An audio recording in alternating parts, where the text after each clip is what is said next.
I was able to make It's recording now, I guess. Okay, that's true. Okay, so it's recording on your computer right now. Yeah. Cool. We'll have dual video. We'll have that video Okay. and this video. We'll see if somebody can match them together. Okay. Do you want the head mic too?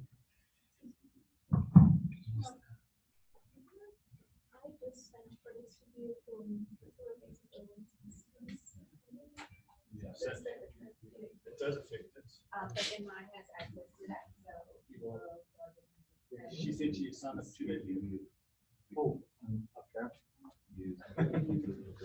Yeah, but that, you know, so. Do you want it while I'm talking? Do you want to give her access from Yes. Jenny's computer? That way we can get started. I have it on my computer here. Oh, So you may want to use your own computer, I guess, if you want to talk. I just meant so we can get started. Yes, go ahead. Start the. Through the first one. I think you will ask them to do this. I did already. Okay. Yep. So did they all do that? It seems like everyone. Okay. So did everybody sign up?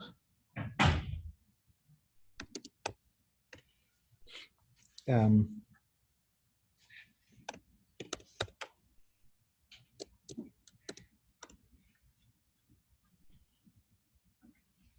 Mark's gonna go in now and give everyone access to Studio. You'll see when you signed up for it, it needed to be approved. Okay, so.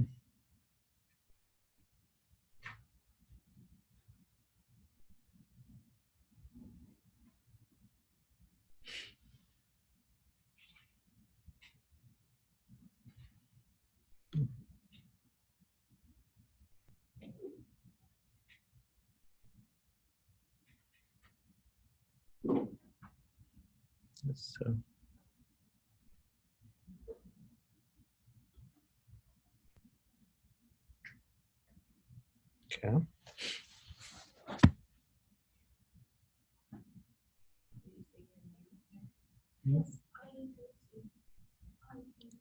Yeah, I see you guys. Just if you can give me a minute, and Melissa, do you want to talk to them about the consent thing?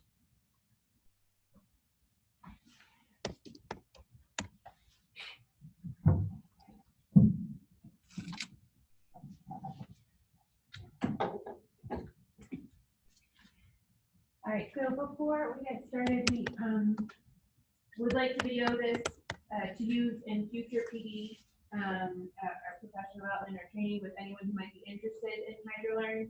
Because of that, because you will be in the video or if you have questions or right here, we just wanted to get consent from you to use your likeness. If you don't consent, that's fine. We'll just blur you out and take out your words, use the audio when you speak as we use it in presentations. So I'll pass these out.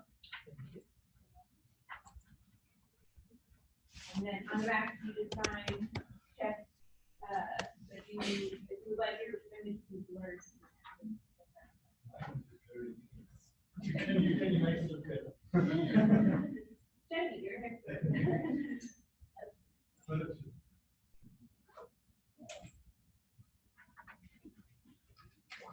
Okay, so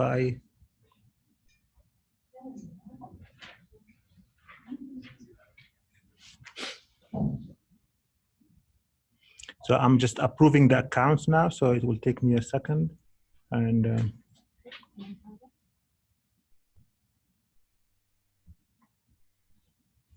Should I pass some fellas in then? maybe at the end. So you can, you should be all approved now. I don't know if you can recognize your username from here.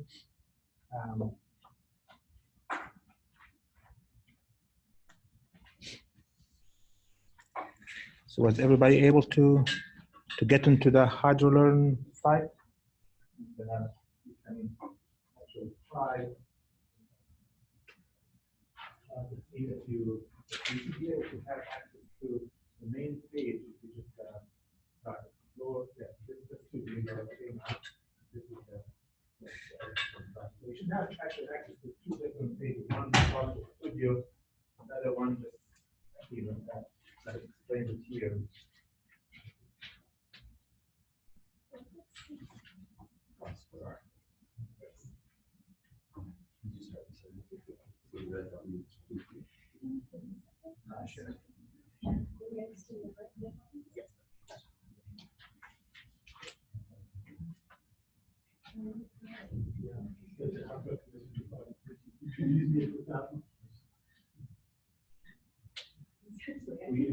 that works. Yeah. Thank you.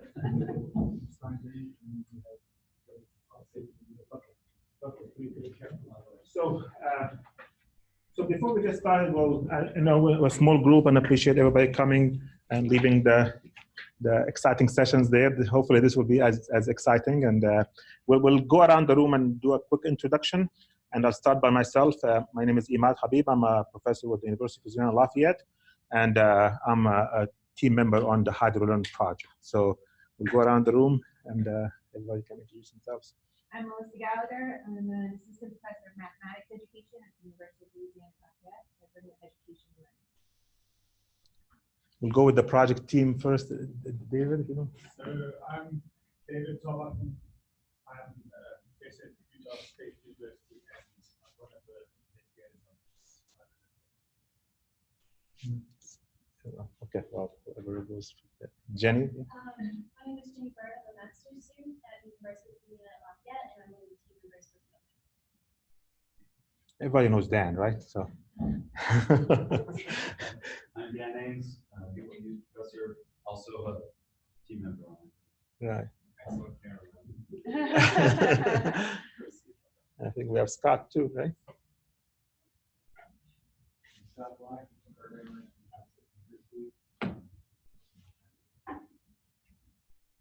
Okay, so we'll start all again from. Sure. Hi, I'm Matin Naimi. I'm postdoctoral scholar at the University of California, Irvine. Yeah, we'll go. Yeah. Hi, I'm Irene Thursby. I'm a PhD student working with Dave for Robin at USU. Thank you. I'm Michael Basile. I work at USGS at the National Geospatial Center on NHD and other things as well. Thank you. Lisa. I'm Lisa Kemper. I work at the MathWorks. One of my roles is to work with educators, helping them teach computation better. So I'm interested to understand what you guys are working on. Very good. And you go next. Okay.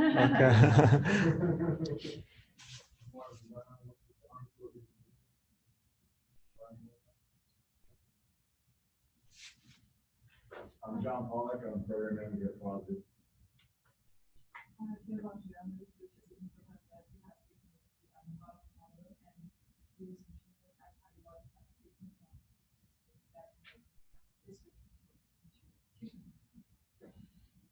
Very good. I think that's everybody in the room. So just to get started, this is the agenda, or at least the items that we want to cover today. There are two screens here, so we'll be toggling between the two. We just finished the introductions. I think everybody signed up to the HydroLearn. If you have not, everybody signed up and got access to both sites. I think maybe Jenny, you can help him in the back, right? Okay, and I'll approve him in a minute. And so we'll spend a few minutes on just kind of giving you an overview of this project and why we're doing it, and the purpose and so forth.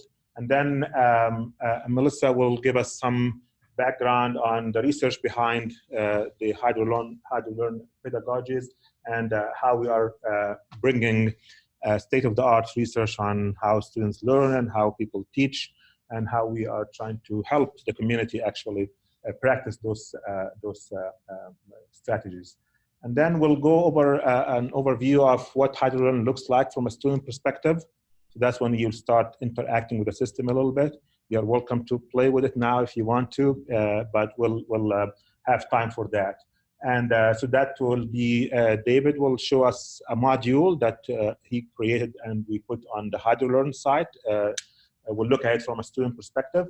And also then we'll dive into session on how the instructors or course authors can actually use the system. And we have a practice course or a small version of a course that you can play with during the session here. So you can do anything you want with it. It doesn't really hurt anything. And then we have I think I announced it during one of the lightning talks that we have a program in our project that engages faculty and instructors who are interested in using our platform to inform the development of the project and give us feedback, and also help the community get exposed to these research practices. Then we'll close with a short, very short survey on your experience with the workshop to help us improve next workshops. So, any questions before we get started?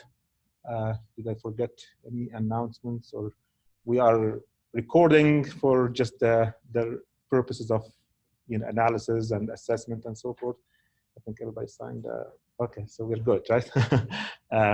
Okay, so if we don't have any questions, we'll get started. Like I said, I'll start with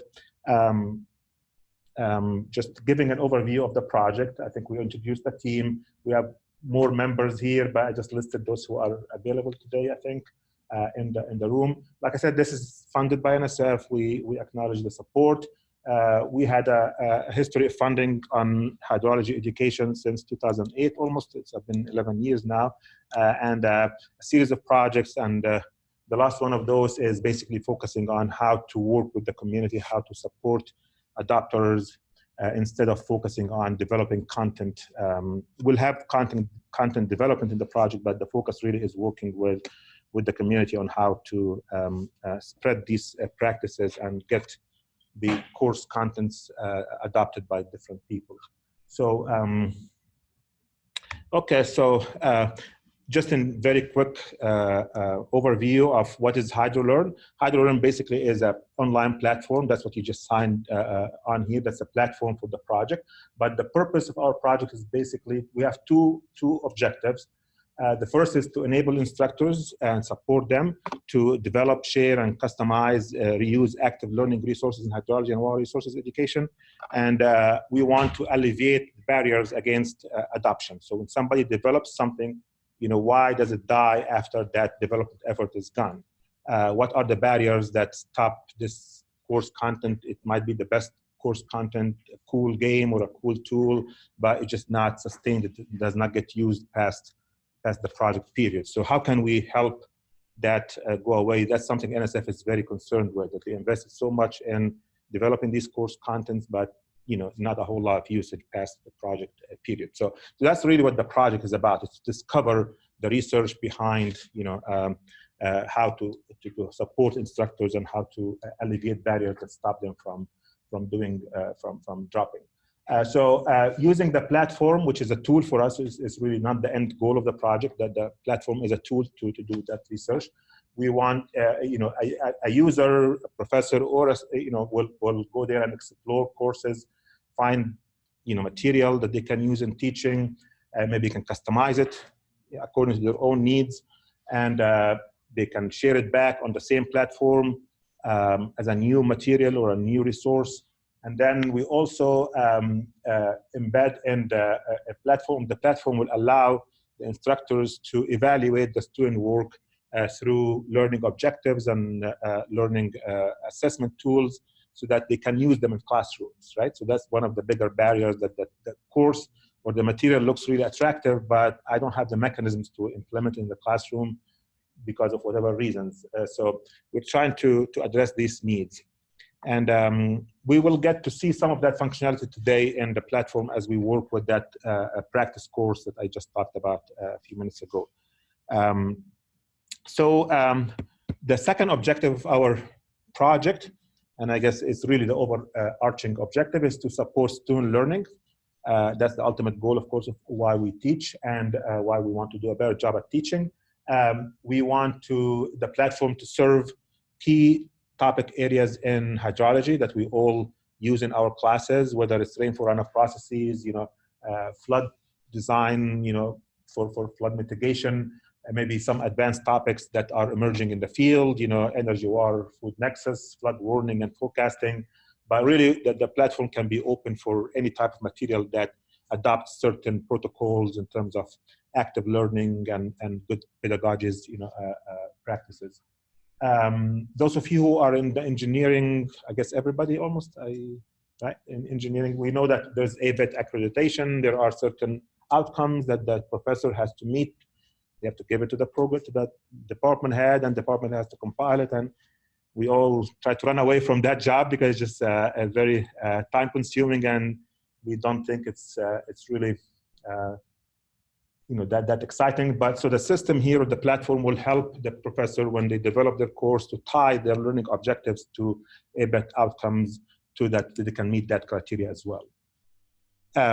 We are trying to, as we develop the platform, promote problem solving, skills.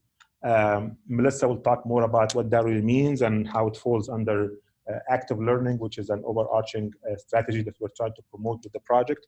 So a lot of the material that you'll find there is actually promoting or based on problem solving. Just a very quick background on the research behind HydroLearn. We started, like I said, about 10 years ago, focusing too much on the product, which is the course content. And we didn't really study the research on how to sustain those things, right? So in this latest project that we have with NSF, we did a better job of trying to learn about, the theories and the research behind sustained adoptions. And it turns out there's quite a bit of literature on how you develop for sustained adoption, whether you develop an educational material or whether you develop a product that you want to sell on the street. It's the same thing. And I'm not going to go too much into that, but this theory by Rogers in 2003 says there are these 5 attributes of what helps a product get sustained. They talk about relative advantage, how your product has better advantage, has more advantage than existing products. So in HydroLearn, we are trying to address that by linking to community resources, embedding learning outcomes and assessment rubrics, whether the product that you're trying to produce is observable or not. So that's why we're here, can the platform be used? So we're using web-based and open source tools. How complex it is, can I use it without really too much of complexity? So we're trying to build some scaffolding mechanisms for the people who want to adopt it, adapt our support like we're doing here today. And whoever signs up to work with us, we will engage with them in active support sessions, user support sessions. Trialability is basically, can I try it without really buying it, right? Can I just try it first? So in this context here, can I try it on a small scale before I commit to the whole thing, right? And so we're trying to do that through modularity, that I can take one piece and just try it before I commit to the entire product. And then whether the platform in our case here is compatible with what we all do in our daily teaching obligations. So we're trying to, like I said, make sure that the content there is compatible with the curriculum, right? We encourage content that is compatible with the curriculum. And we are also working on functionality that links the modules or the resources that you have there to existing LMS. If you use Moodle or if you use Canvas, can I expose that content on these LMSs? This way I don't have to reinvent a lot of the stuff about student IDs and gradings and things like that. So that's basically, just an overview of how we are building on research to inform the development. And big theme here is actually that you should not develop in the dark, and then when you're finished, you go, hey, I have the product, can you guys use it? That's not the right approach. So that's why we're here. We're trying to engage you at the early stage of the development to get the feedback and promote also what we think is the right practices and keep improving the product. That's also another reason why we have this fellowship opportunity. We'll talk more about it at the end of the workshop. So you'll have to stay with us if you are interested to learn about it. But basically, we want to invite people to collaborate. Why would you want to do that? An opportunity to collaborate in the development of learning content for hydrology. What it basically entails that you can adopt something that already is there on the platform. You can customize it. You can develop a module from scratch. You can work with somebody else. You can take advantage in a good way of people's work and reuse it and provide feedback to us that informs the development process, right? So we are maybe 1/3 to halfway through the project, so we still have a good 2, 3 years to work on how do we make this better and how do we make sure that it actually meets the needs of the users that are potentially interested. You don't have to be a fellow to engage. You can of course use anything there, and you can contribute without committing to what this fellowship requires. We'll talk about it, at the end of the workshop. So it's really open platform for anybody to do anything they want with it, as long as they follow the standards and the protocols that we're trying to promote, because we think these are the right practices, and contribute your experience that can actually inform the project and help you do what you want to do, right? That's the ultimate goal, really. So with that, if there are any questions, please let me know. We can take questions now. You can also interrupt us as we speak, right? This is a workshop, so it's not meant to be a passive mode. It's all about active learning. So any questions before I turn it to Melissa to share with us something about some information about how HydroLearn promotes good pedagogical aspects? Any questions on the project in general?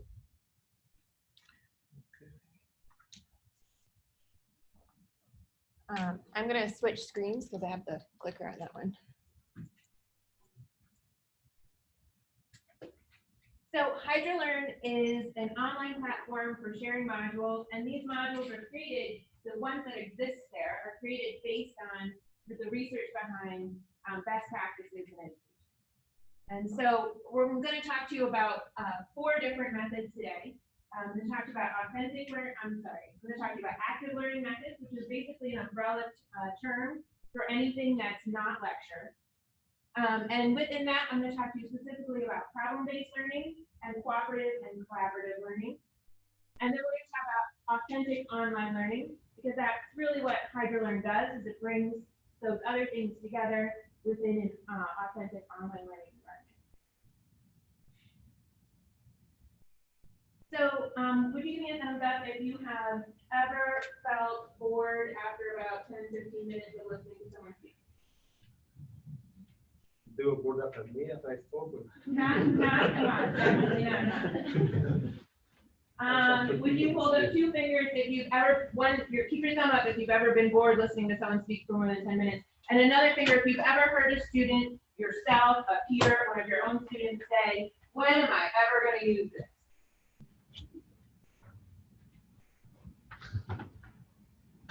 Right, so those are 2 problems that we're trying to address with HydroLearn. So if you have ever had those 2 problems yourself, then this is a great thing for you to use. So active learning improves students' achievement, pass rates, attitude, self-esteem, and personal relationships. There's a variety of research on this. Prince is a meta-analysis, and Prince is a literature review of lots of years of research. And Freeman is a meta-analysis. He looked at 225 studies in engineering education courses, and they found the same results. So one thing that really struck me in math, in undergraduate math courses, we talk about a DFW, fail and withdraw rates. We want to keep those low in our math ed classes, and one thing about active learning for engineering, these were all engineering classes. So this is the 225 meta-analysis, 225 studies done in engineering courses. The average failure rate in courses that had traditional lecture was 33.8%. And when they implemented active learning, it was 21.8%. So they had 12 percentage points as an average in their class, 12% fewer students failed the course. Just by doing simple things like asking people to put thumbs up when they ask a question, or having them turn and talk to a partner, which HydroLearn is much more than either of those things. So one form of active learning is problem-based.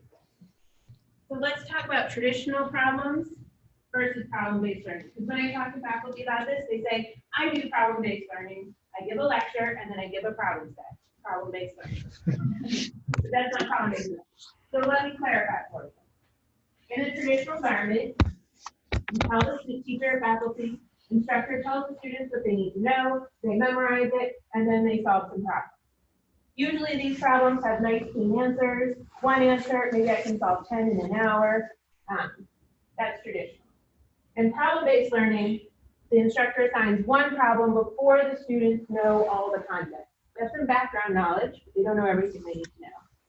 And the key to this problem is it's a complex real-world problem. Something that an engineer or hydrologist, water scientist might actually be exploring with you.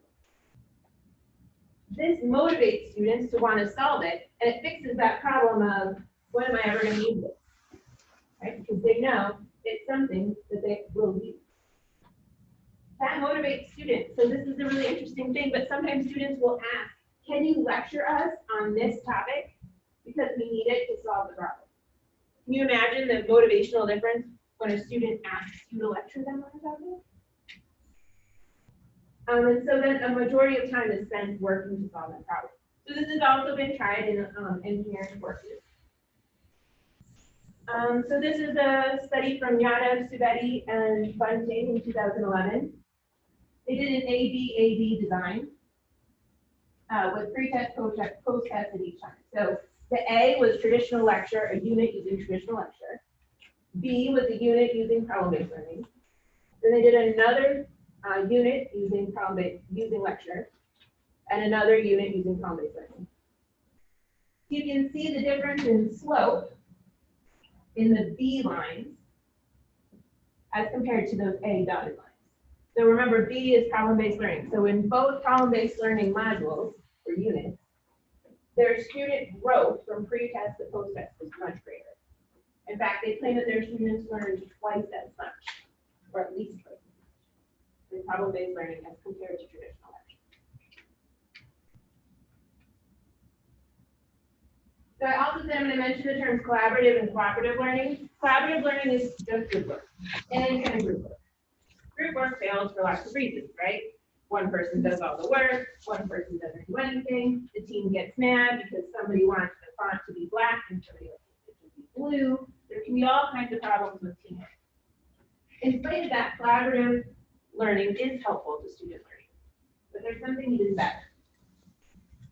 So cooperative learning is collaborative learning, but with 5 central tenets too. So you have to have interpersonal skills are part of it. So that means that the faculty member or instructor might spend 5 minutes at the beginning of a class, giving a possible conflict scenario that a group might have, and have the students talk out how they would solve it. Something as simple as that can help avoid bigger conflicts down the line. Promotive interaction means that the students are supportive of each other in their groups. Positive interdependence, this one's my favorite. That means that everybody has to do something in the group. No one can do it all. If anyone does it all, the whole group, you're not meeting the expectations. But also, my part is dependent on your part. So I can't be successful without you. So you feel guilted into it. You have to do your part. And then individual accountability, so where there will be some group grade in addition to an individual grade. And then group processing, which will be continuous reflection. Time for the group to reflect on how they work together. That sounds like a lot to put on the instructor, but it actually, once you get a structure for it, flows really well and becomes much easier. So in Prince's literature review, his analysis found that in a traditional classroom, an average student would get a grade of 75. That same student, if you put them in a collaborative learning class, would earn a grade of 81%. And in a cooperative learning class would earn a grade of 85%. So you see this improvement.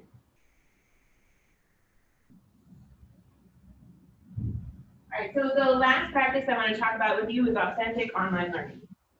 Authentic learning means real world problems and real tools of the trade. Again, addressing that index finger we put up. When am I ever going to use this? Online learning is any online tools that you're using or model. And it allows students to be self-directed. It allows them to monitor their own progress. And it teaches them how they can be continuous learners, which is something that all people need to be. So authentic online learning combines those two. So it's when we embed real world problems and real world tools in online environments. And that's what HydroLearn is set up to do. So take a minute and read that real world problem to yourself. That's a real problem that, which one did I pick?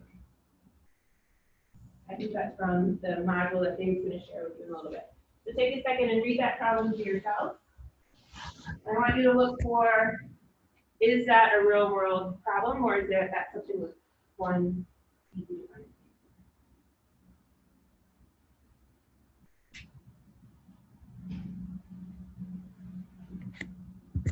So what are your thoughts?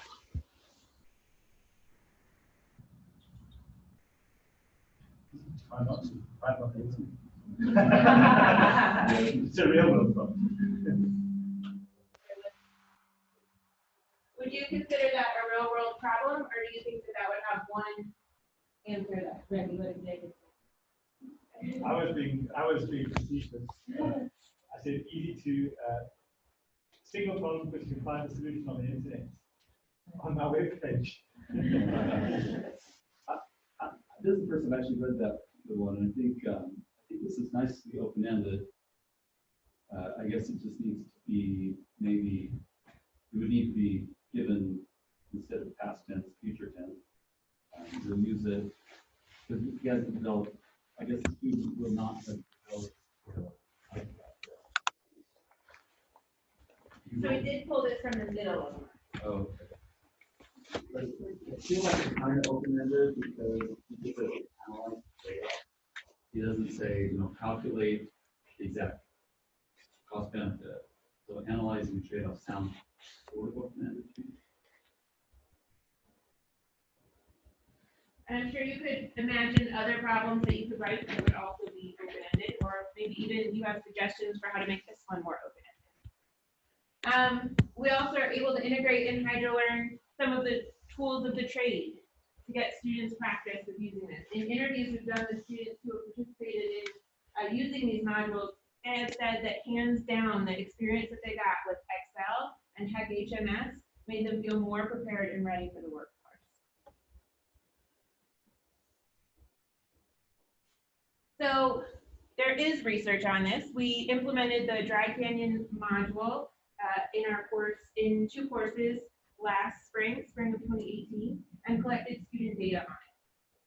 I'm going to share with you the data from one course where there was one professor teaching the entire time. So we wanted to know if student engagement differed before the module was implemented as compared to after. So we measured student engagement right before, I think the class period before they were introduced to the HydroLearn module, which actually wasn't in HydroLearn at the time, but that's not true. But it's the same module. And then again, right at the end of the module, which happened to be right before finals, and we think student engagement might be a little lower there. And we measured their engagement using the student course engagement survey, which looks at 4 dimensions of engagement. Skills engagement, which is basically, I feel like I have study skills. Emotional engagement, which is how they feel emotionally about the course. Participation and interaction, which is how much they feel they participated and how well they interacted with their professor and other students. And lastly, performance engagement, which is how likely they think they are to get a good grade. So we found statistically significant results. We ran a paired samples t-test and found statistically significant results on 2 of those 4 factors. So unsurprisingly, the skills was not statistically significantly different. HydroLearn and the Dry Canyon module did not aim to improve student study skills, so it's not surprising that that didn't improve. And also their performance was not statistically significantly different, which makes a lot of sense because it was like 3 days before their final exam, so students don't often feel confident in their grades right at that point. But their engagement, their emotional engagement in the course and with course content, and their performance and interaction engagement, both of those went up. So we're pretty pleased with those results, and we'll be looking to study that more in the future. There are a few other things that HydroLearn brings together that support research-based pedagogies. One of these is constructive alignment. So HydroLearn is a platform for modules. There are modules in there now, but we would like to open it up for more people to create modules. The platform has been created to get more people to create modules and share them. In doing that, we wanted to support people in creating modules. We want to support you, and something that's important is constructive alignment, which is the idea that your learning objectives should match your assessment, should match your instruction. They should all be in alignment. So there are tools within HydroLearn that will help you do that, and we'll share some of those with you today. So to recap, HydroLearn is based on sound research-based instructional pedagogies, authentic online learning, and one way that's captured within HydroLearn is that we have a variety of components. You can embed video, discussion boards, questions. We got iframes where you could bring in HMS right into the module. Authentic learning, because you're able to embed those authentic apps and also create real world problems. And constructive alignment. So we have a learning objective tool and a rubrics tool to help you create those assignments, those tasks. We also, the learning objectives tool helps you connect directly to Bloom's taxonomy and to the ABET outcomes to help you track those. So I'm just going to show you these two really quickly. You'll dig into them more in a minute. But I want to show them to you because these are two things that we're very excited about.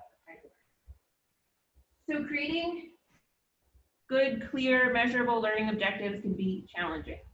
So we have created both a learning objectives wizard and a learning objectives template to help you walk you through this process. Additionally, the learning objectives wizard asks you which ABET outcomes this connects to, which can help you when you're preparing for accreditation to kind of keep track of and show, demonstrate how you're integrating these things into your course. We also have a rubric template that would help you create rubrics for your assessments. And the existing modules, we're working on making sure every assignment has a rubric with it, right? Most of them do. So that's the research behind HydroLearn and the pedagogies that are there. So now let's take a look at HydroLearn. Okay. Any questions or comments? But you don't have to. Okay, so so hopefully that gave you an idea about what the project or what the platform is about and the research behind it, and you know, how we are trying to build it using sound research. So for the next part, I'm going to actually show you from a student perspective what the site looks like, so what kind of modules we have already there that you can adopt right away or you can customize to your needs. David will give us a little bit of detailed look into one of the more developed modules that we have there, which happens to be on a catchment that's not too far from here. It's in Logan, right? Right. So, so this is what authentic learning that is happening here. Okay, so I'll switch to the site, and you can actually look around as I do here as well if you want to, or if you can just watch the screen. It's really up to you. So I'm going to go to the website here. You can type HydroLearn. That's the homepage, hydrolearn.org. And here you can just learn about the project and all that stuff. And then, you know, of course, you need to be, that's how you can actually also register. And so you don't see the mouse here, right? Okay. Well, okay, so I see it on my tool. So you can explore course. You don't have to be logged in. Right now I'm logged in. I'm going to log out. This way you can just see the site from just without, oops, okay. So, right. So currently we have about 8 to 10 courses that are already there. Some of them are pretty long, right? So, and some are shorter, different themes, different topics. Most of them, of course, on hydrology. We have here something on how to develop design storms, how to quantify runoff generation. There's a module here on energy water nexus, which is quite extensive and long. This is something on hydrologic design using HMS, more on inflow and outflow hydrographs. This is the module that Dave will show in a minute. And you know, this is a module on, or a course on hydraulic design using RAS. This is a course that we were just playing with. This is a course that's called HydroLearn 101. We created this course for people who want to spend a little bit more time learning about how HydroLearn works. So it's almost like an expanded version of this workshop. So after the workshop, if you're so excited about HydroLearn, we hope you are, and you know, you can go and take this course, right? It's not too long. Maybe at the end of the workshop, Melissa can walk us through the contents there. So, but that's almost like a HydroLearn 101, where you can learn about why and how you can use HydroLearn. This is the practice course that we will all use today. So we'll get to that in later part of the workshop. Once I'm here, I can sign in, and basically I'm signing into the platform itself. And so I have to sign in. You should be able to do that, right? And I'll see the same thing, but now I'm inside the platform and I can see the contents of the courses. Can everybody see this on their account? Okay. You may not see the entire list of courses because sometimes we don't publish the course. You can actually write a course, develop it, but not publish it if you're not ready yet, or if you don't want to share it at this point or something. So it may be a reduced list of courses. This is typically what the student will see, right? And they will see these courses and they can go into each one of those and learn more about it. What else before I turn it to David? When you click on a certain course, you'll see like a course card that shows you what this course is about. Just, you know, a statement of the course objectives, what topics are covered, what are the learning objectives, who developed that course, and target audience and so forth. As an author, as a course author, you can write these things and modify them the way you want. If the student is ready to take the course, they can enroll into it. This thing here should be saying enroll in this course. I'm currently enrolled because I already did it before. And you can also view the course here, right? I'm logged in on this account here as a instructor or as an author. That's why I can see this, which says view about page in Studio. Studio is the content management system where you can change a lot of that. So we'll talk about it later part in the workshop. Again, you know, if I click on that, it will take me right into the course. And, you know, it has the structure of the course overall. And I think that's a good point where I can turn it to David, where he will show us one of the existing courses there, which is the Dry Canyon module right there, right? And you want the mouse? There's a mouse. The handicap I have is that I can't use these scratch pads. So I guess I've got a couple of slides that I want to show. So can you, how to advance the slide? Yeah. Okay, there we go. So I'll be talking about the flash flood protection module Log and Dry Canyon. That was initially developed for the earlier system that Emad mentioned, HydroViz, and it's been copied to HydroLearn as seed content to really test the system for a sizable module. It's a problem typical of what engineering hydrologists may face. It's designed to learn by doing the hydrology for the design of a detention basin that's intended to protect a community from flash flooding. And it introduces the essential subject matter just in time for the context of solving the problem. So that was one of the principles that Melissa mentioned was important for us to address. Emma and I described this module at a quasi cyber seminar a couple of years ago after we developed it. And one of the questions we got, and I'd hope the person would be here, but he's not, Jim Nelson, who's a professor here at BYU, said, well, that's great, but I really want to apply this module for my own watershed. And can I take this material and can I change it? And the challenge was, it had been developed specifically by the programmers that Imad was working with, and you'd have to give the content to them and put it in. So that effectively motivated us to develop this HydroLearn project to effectively have the material so you can, as instructors, grab the material, use it in your own courses, adapt it to your own courses, mix and mash. And the intention is to develop a community of people working together and sharing in learning.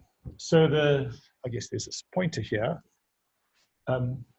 So the setting is the mountain watershed just east of Logan, upstream of encroaching urban development. The problem happens in much of this part of the world is houses creep up into the mountains, and it's basically an alluvial fan built up by flash floods eroding material out of it, and now people are living there, and if a flash flood comes down with a lot of sediment, the people aren't happy, to put it kindly.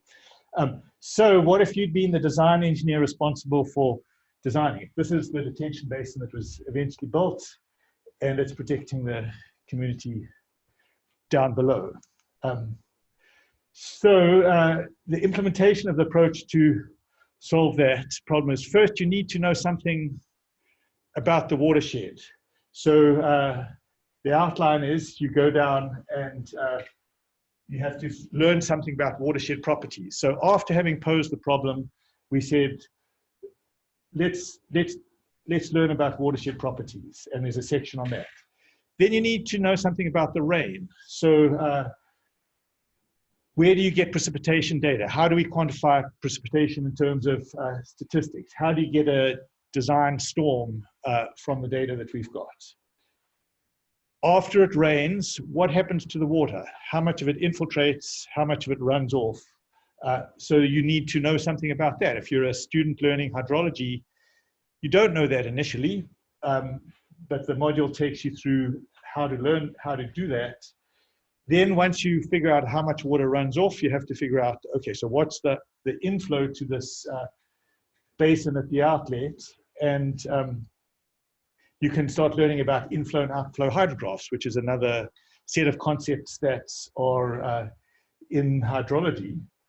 And that first set of modules is all effectively learning that content by hand, because the way we often like to teach students is so that they actually they many times do the calculations by hand so they understand what's going on.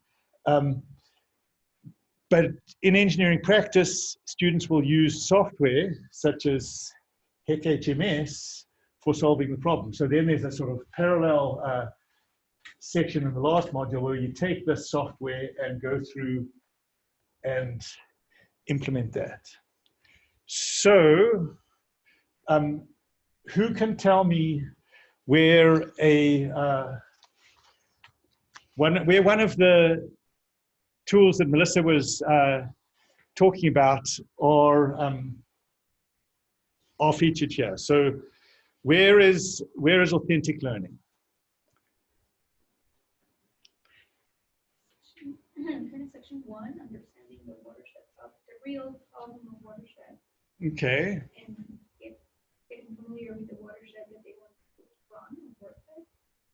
So I think that section 1 is kind of leading to understanding the real problem of flash flooding that's coming and might affect the people. So that's authentic learning.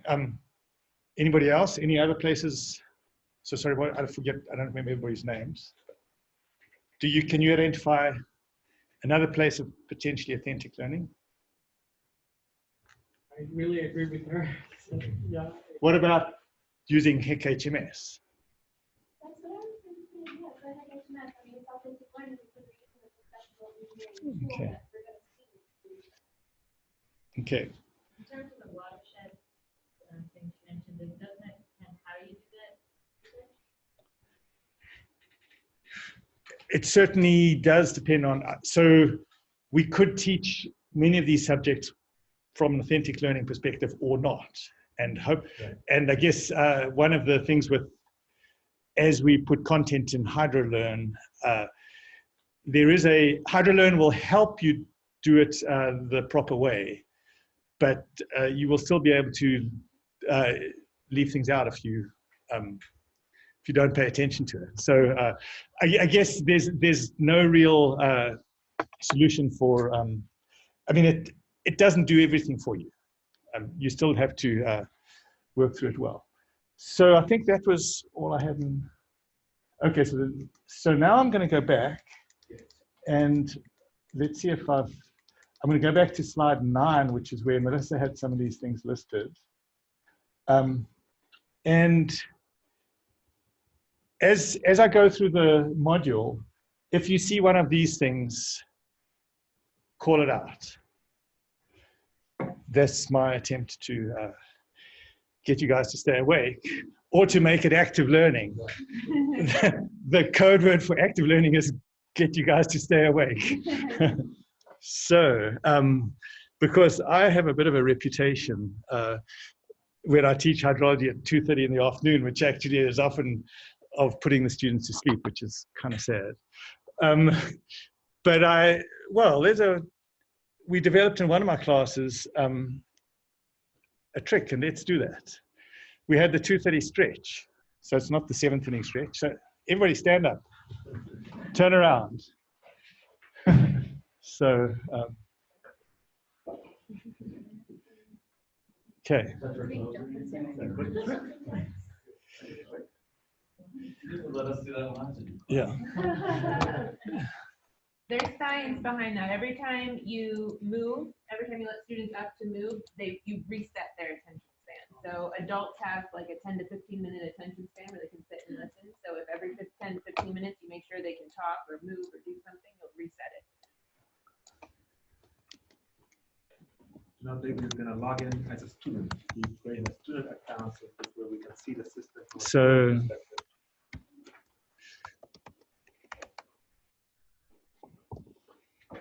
if I can possibly remember my passwords. Emma's thing has filled in something for me already.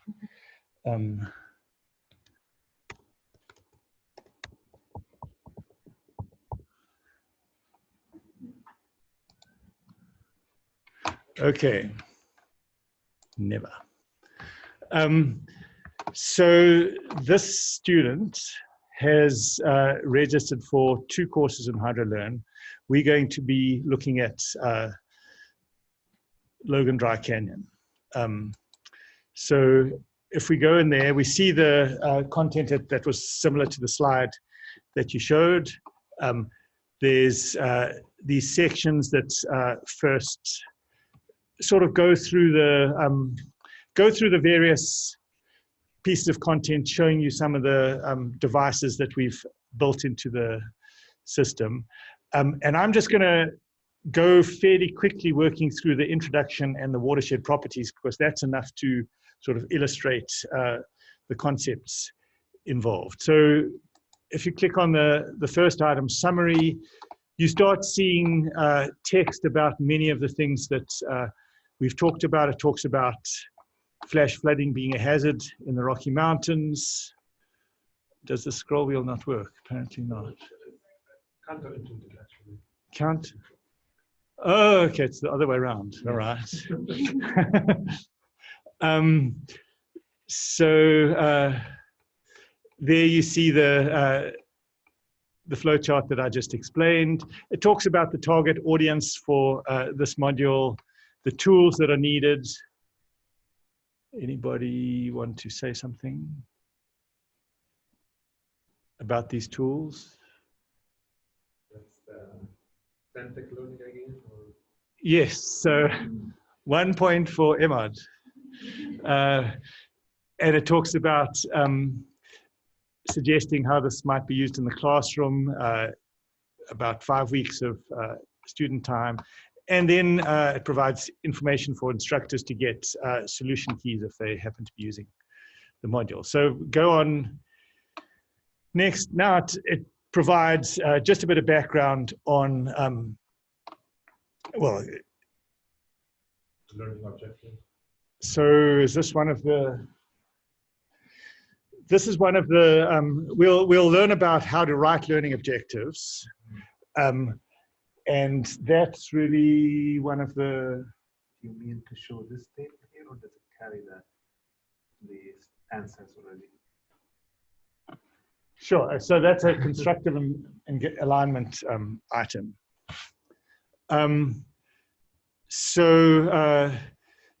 Then it talks about what each section does and various activities, delineating a watershed, using USGS StreamStats tool. Did you have any, are you associated with different, I guess you're USGS. No, you said you were. Yeah, I'm in HD though, not StreamStats. So I think StreamStats uses information from NHD. It does, yeah, right. It's, beyond my scope though. Okay.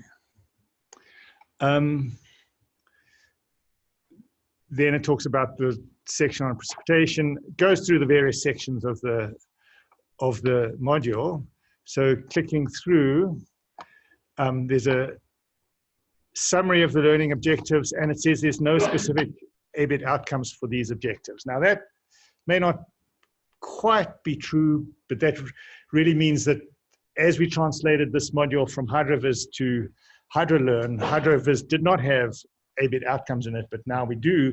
We haven't actually gone back and connected the ABET outcomes here, so we should probably go and look at ABET outcomes and see where they're associated.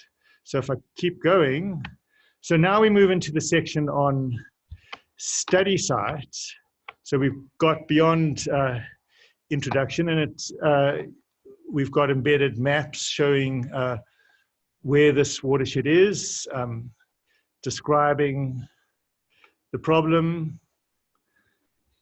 And so this is something that's, well, this sort of gives the engineering solution. What we've got here is a watershed that drains to a point, and the solution that was constructed was this detention basin that catches any water coming out of the canyon. Then it goes in a pipe under the road for about a mile, and then it discharges into the river. We don't have a map of that built into the system yet. We're hoping to get that here in the future. So here's one of the sort of check your understanding pieces. Okay, good. You've got another point. So I want one of the non-HydroShare, I mean, not one non-HydroLearn team members. HydroShare was a Freudian slip because that's the big project I'm involved with. To get some active learning credit. And you can get some active learning credit by telling me the right answer. Dry Canyon contains AN. So Tianfeng, this is for you because you live in Logan. You might have walked up there. I think it's an intermittent stream, but it's close to, I don't know, it's hard to be between ephemeral and intermittent in my head. Okay. Let's see what it is. The type of reservoir. Now, I guess that we're a little bit handicapped because we didn't actually read all of the background material. I went through it too quickly. But if you were doing the module, you would have read it and seen it. And I think it's, well, can you tell us what the difference is between ephemeral and intermittent? So an intermittent stream should flow at some point throughout the year, but it doesn't always have water in it. Ephemeral usually takes an extreme event to contain flow in it. That's kind of like the baseline definition. Okay. So based on that, you said this might be intermittent. The folks from Logan, you've never seen water in it, so it's ephemeral. Okay, the type of reservoir constructed below Dry Canyon is retention or detention.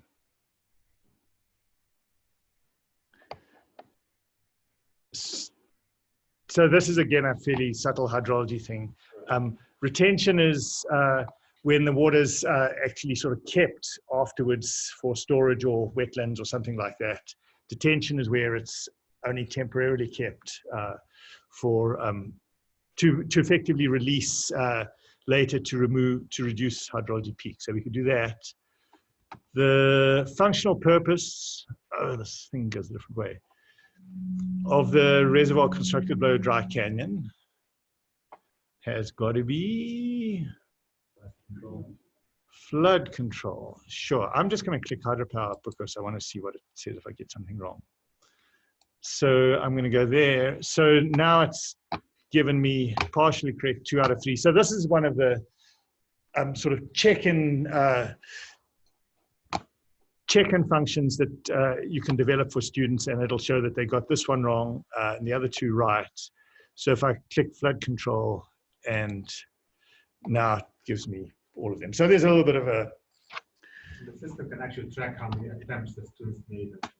Right, and you can, and the student sort of gets immediate reinforcement if they didn't understand. So now when I click next, I actually switch to the next section. So we're in the learning activity for the watershed properties. Well, I guess we were in the next section. We were in the watershed properties section already. So this, anybody? Which of these?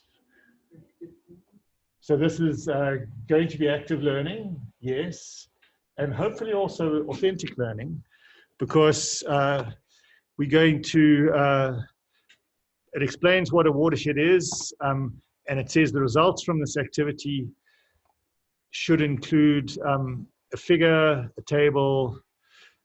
There's resources that are going to be used. We're going to use stream stats. There's a template. So this will let me download.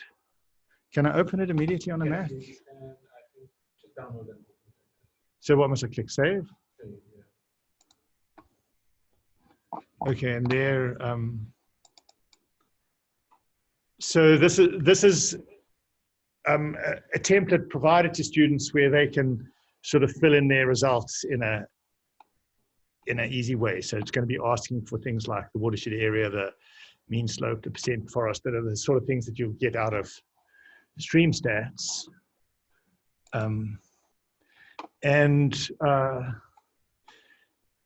Now it goes through detailed instructions for actually how to use stream stats to find out all of these answers. Stream stats is a separate website maintained by the USGS, an authentic learning tool, or we're using authentic learning because we're applying a sort of tool of the trade. If we can also show them at the top. If we click on that, it'll actually take me into stream stats. What do you want me to show them? Go back to yeah, I think it's also, you can also open it from within the website. No, you go there and you do that.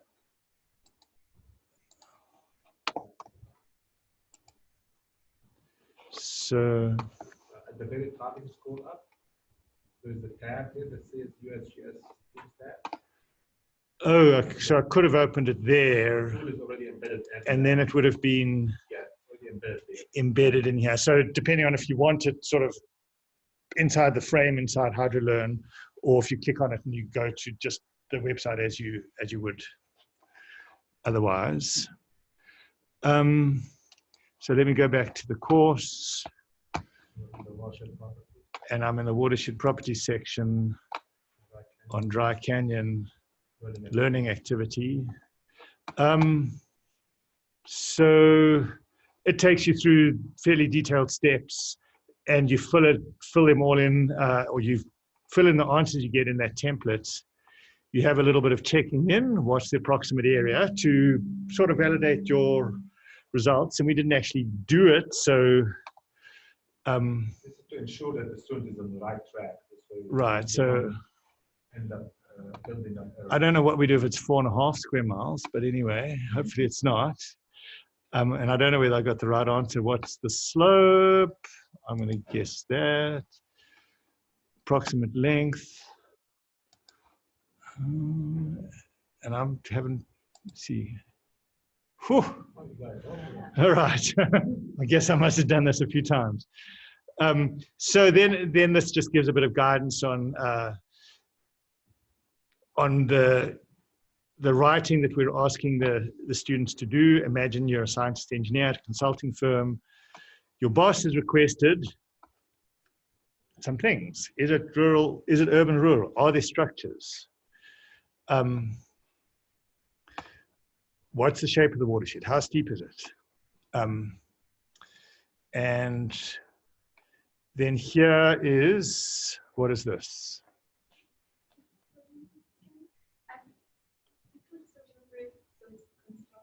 So this is getting it. This is the rubric template for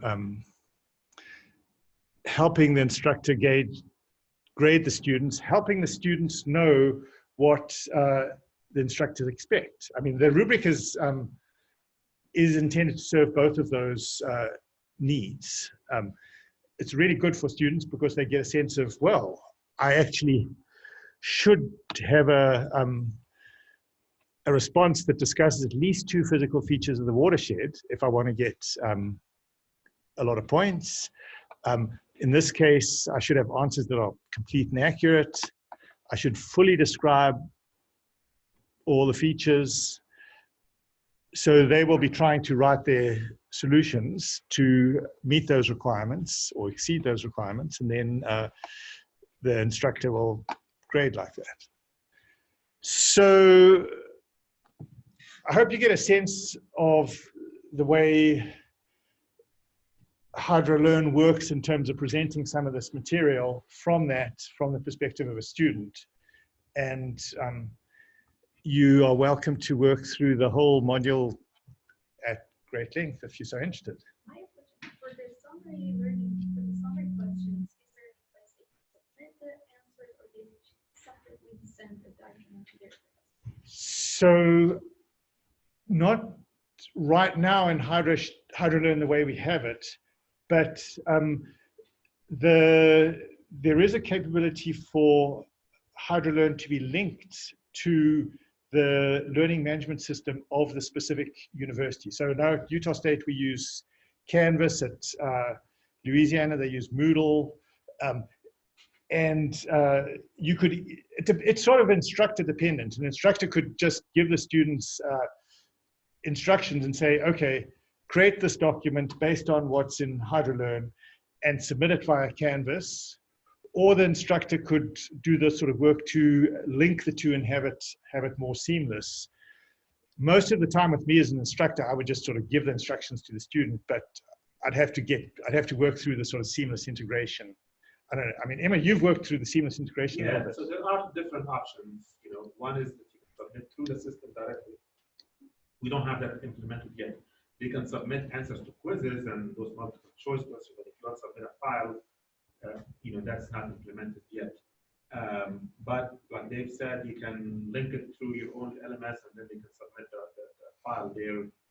But eventually we want to, or we have a solution, but it's just depending on where the files will be housed, server issues, you know, how we can store these things. But yeah, there's a way actually that students can grade each other, you know, based on the submission that they provide and things like that. So that's why the rubrics are important also this way. Self-assessment, the students can assess their own work once they submit it, things like that. Yes, go ahead.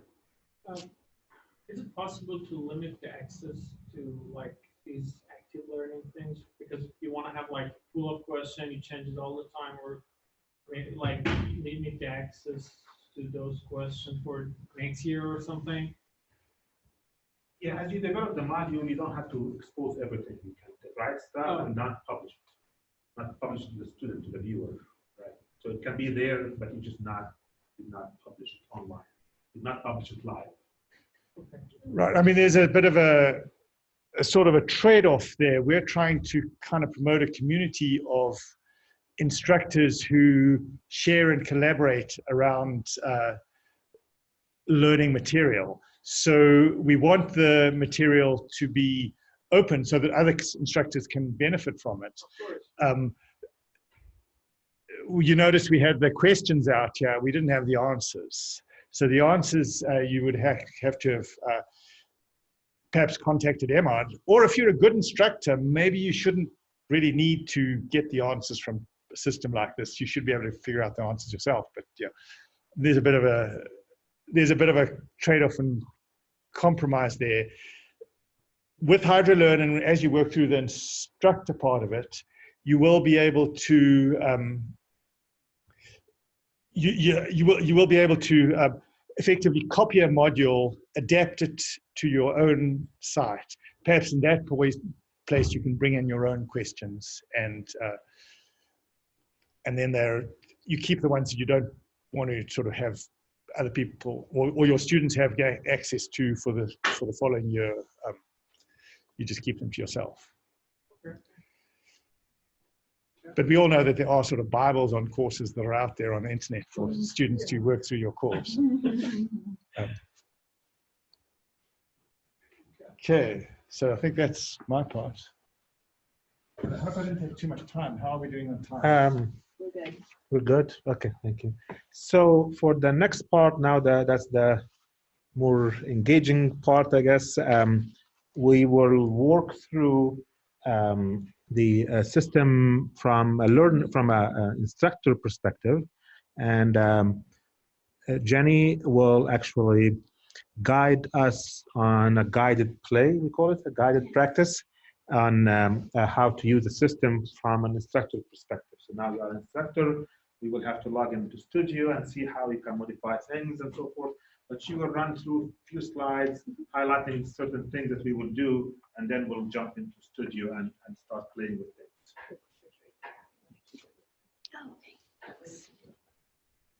Okay, so we're going to talk now about HydroLearn from an instructor's perspective and begin the actual active learning process of this whole workshop.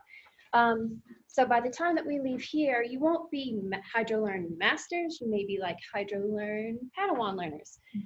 So is everyone logged into Studio already? Got that sorted out? Okay, that's where all of the edits take place for an instructor. So the way that I like to differentiate between EDX and Studio is that EDX is like the student version of the website. That's where all the content is visible and the students interact with the module. But Studio is the instructor side of things. It's sort of like the back door. It's where you put in your content and you can change all of your settings and look at student grades and things like that. So the first thing that we are going to do is log into your Studio account and create a new course. When you create a new course, there are 4 important things that you need to set from the beginning. And they're here. It's course name, organization, number, and course run.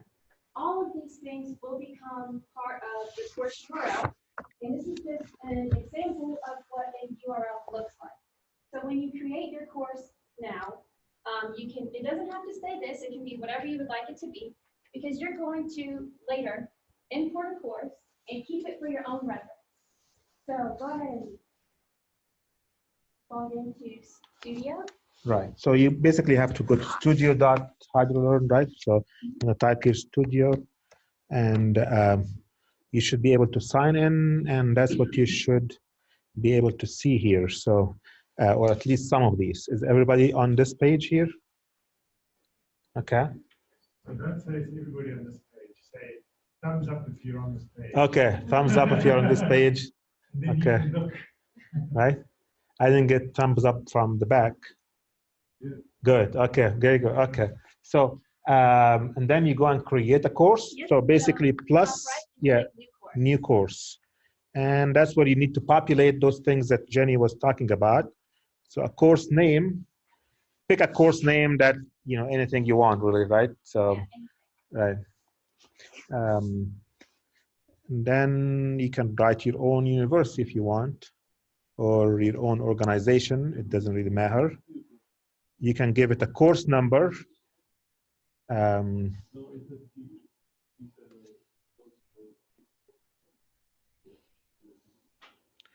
a course run, this is more of a semester thing, because you can have a course, but it runs in different semesters, or so you can also come up. These are some examples that the system provides you with. So a course name, organization, a course number, and a course run.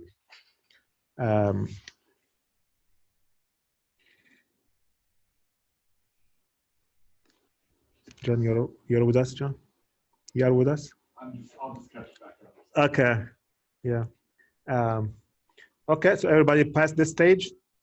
Okay, thumbs up. Okay, very good. So once you have that, you have your new course. I'm gonna, and where do we go from there, Jenny? Okay, so. So now that you have your new course, you'll probably be redirected to your Studio home. This is an example of what mine looks like. You'll see the courses listed here. There are the courses that you have authored or courses that you are a team member of.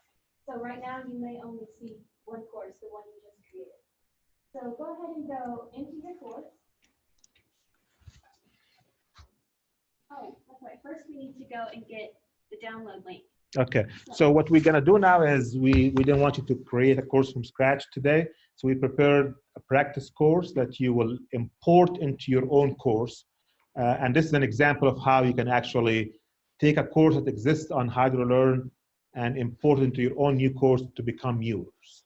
Okay, so if you go to, I have on, if you go to there should be a course there called, if you go to the very first page, it's called Practice Course. I don't know if you can see that there, but if you are on the edX side, not on the studio, if you are on the edX side, you should see a course that says Practice Course.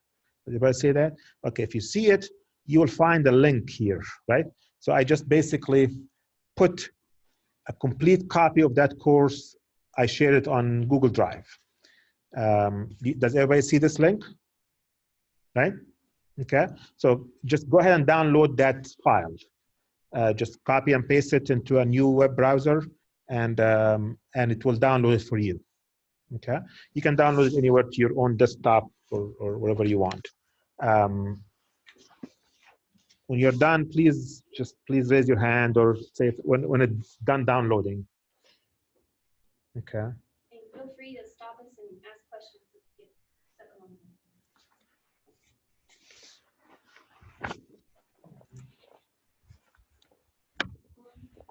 Yeah. Okay. You download it from here. Yeah. Okay.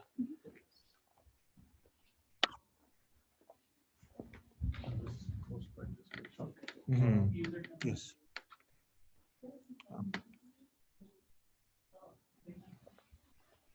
You got it? Okay.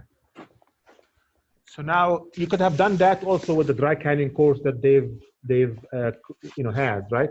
And it works the same way if Dave exposes that course through, like I did here on Drive, Google Drive, or we are working on a mechanism where it actually be exposed right there as a download.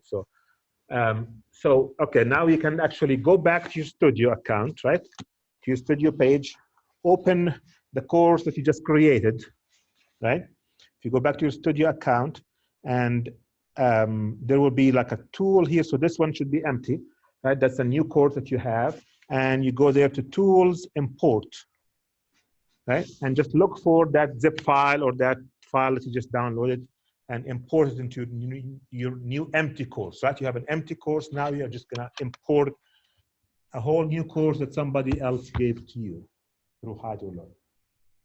It should be very seamless, actually.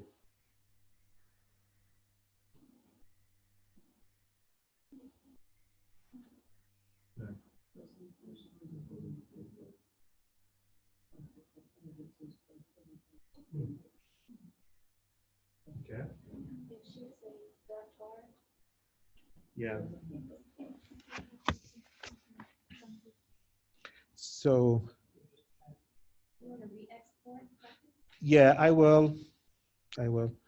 Sorry about that. It's just. So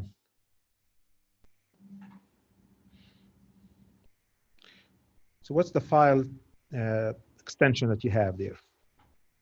So I just deleted the old, so there's part of the like r_old.cz.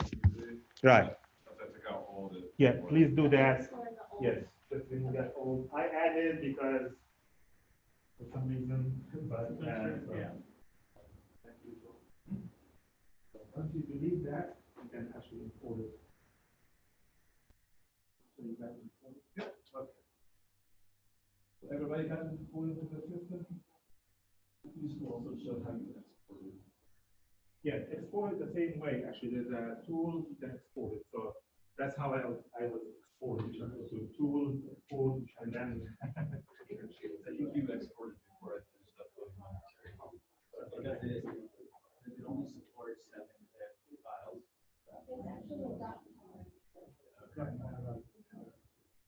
And that's the only type of file.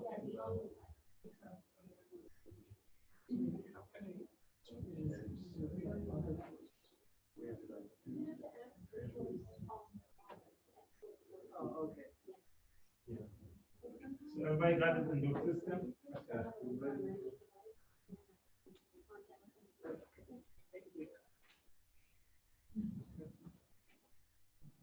So now this became your course, actually, right? So Yeah, now you it's all wrote it yours. like You your can do whatever you course. want to it. Right. So that's one way of sharing it. Like I said, we are trying to automate it a little bit more, where you don't have to go to the Google Drive or something. But anyways, so I guess from now on, Jenny will guide you through things that you can do with it, right? Now this is your course. Now let's see how we can modify it or customize it or. So the first thing to explain is sort of the modularity or the way that HydroLearn is organized. And some of the key terms are section, subsection, unit, and component. So this is the way that HydroLearn is organized. You can sort of see this in the course that you just uploaded. So when I reference section, subsection, and component, these are the things that I'm talking about. And the component is where we have. So Jenny, on this course here, this is a section, right? And this is a subsection. And inside each one of those, there's a units, right? And inside of units, they're made of components. And the Right. components are the building blocks of the course. This is where you put the videos, text, you can embed iframes, which is how we access our external tools and resources. You can also include HTML boxes and all sorts of different types of advanced problems. So this is an example of actually a page from HydroLearn 101. We have text, we have images, we have videos, we have a discussion board at the bottom, and this is just one example of what you can do. This is so customizable and adaptable that you can do anything that you can imagine. We have another example here of one of the advanced problem types, which is a drag and drop problem.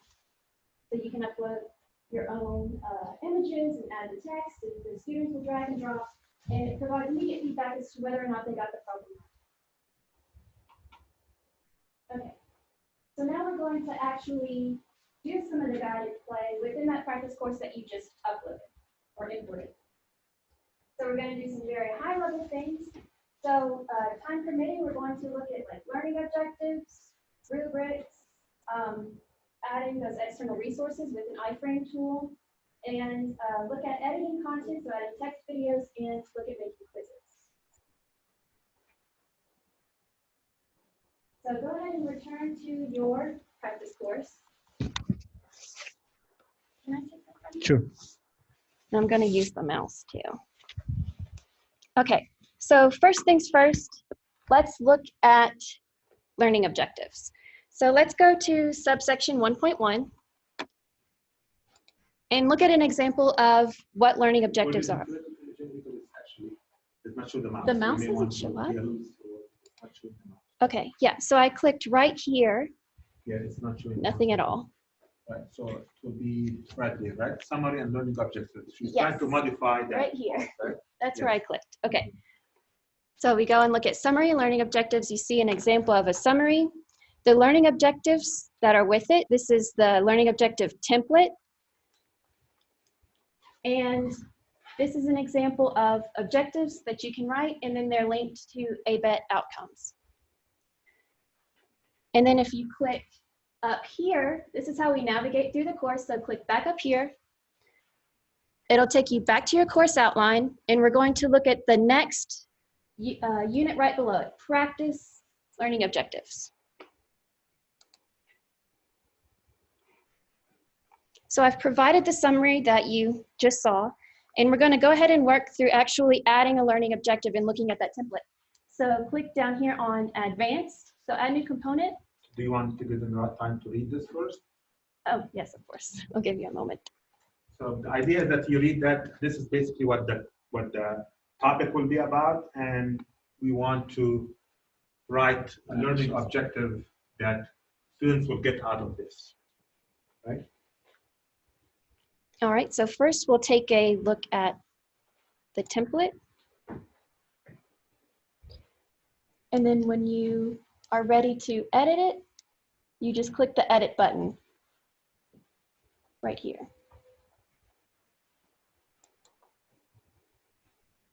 And here's the recommendation that we do the learning objective wizard first. Okay. So if we want to go ahead and add the objective wizard, you just go back to add new component. Let's slow down. You go to add new component, it's still in advanced. and then click the Learning Objective Wizard. And then when you want to edit this component, you click the Edit button. And then the wizard can walk you through creating learning objectives step by step.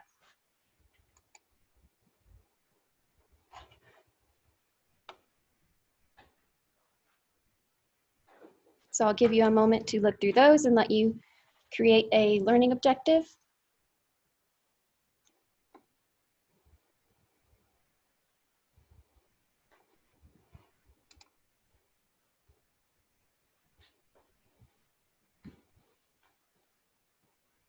The idea is it's guiding you through how to write a learning objective, right?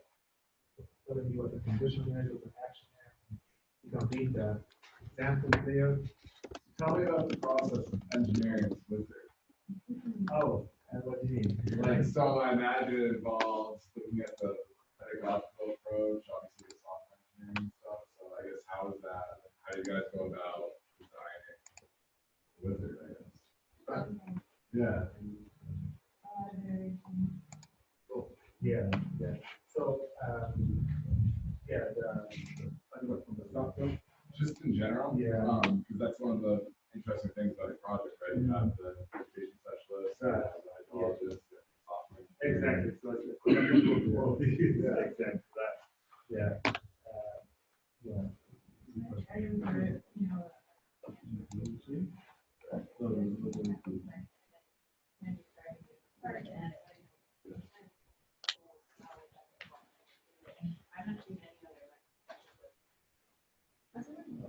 I have not heard of that either.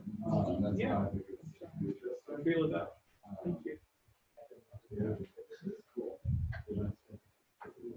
Have you guys tested this much? I know that we're testing it now, but I guess how much feedback you've got of that? Just the wizard in particular. So obviously there's many components here, but cool. No, that's awesome. Yeah. Awesome. Right, yeah, no, definitely. That's awesome.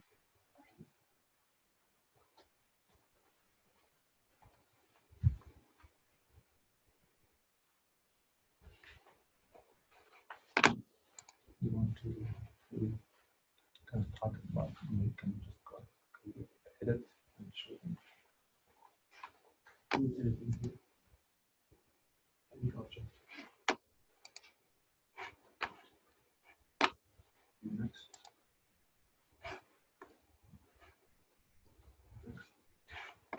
So are we able to move forward with this? You get the idea, right? As you type, it will update it for you actually, right? And you can also do it with the template, which is different from the wizard, right? Template is more like a free, open one that allows you to write your own things without really being tied with that wizard, So, but it still has guidance. If you click on that question mark, Jenny, if you click on the question mark there, it gives you a little bit of background on how to write a good learning objective. What's a condition? What's an action verb? What's these Bloom's taxonomy? If you are familiar with them, those of you who ever did ABET accreditation will know what this is about. The degree to which the learning objective is being carried, and the list of ABET outcomes that you can choose from or link to your outcome. And when you are ready, you can just save it. Not, you can cancel and go back, right? So, okay, so any questions on this? All right. So what's the next one? So the next thing that we're going to look at is rubrics in subsection 1.3. So in order to get to 1.3, you navigate back up here, and it'll take you back to your course outline. And we're going to look at soil properties right here. So I'll give you a moment to sort of look through this unit. You can just sort of breeze through the background about soil moisture. We talk about porosity, moisture content. You can see that the equations are embedded very easily, and they look really professional.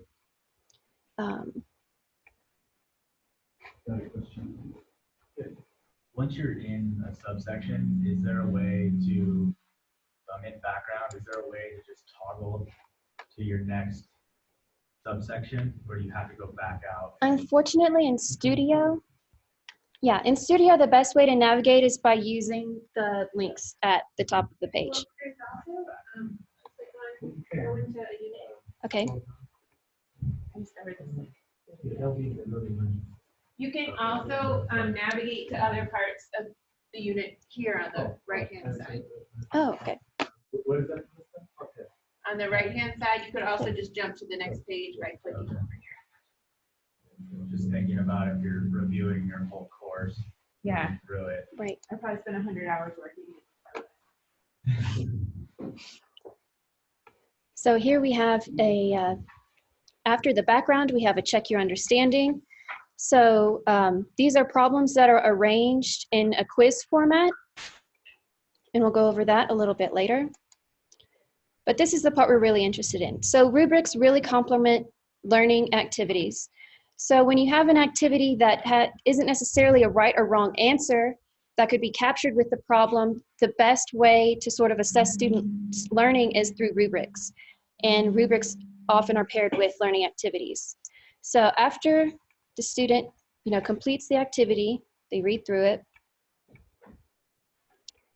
they're typically capped on the end with summary questions and then this rubric.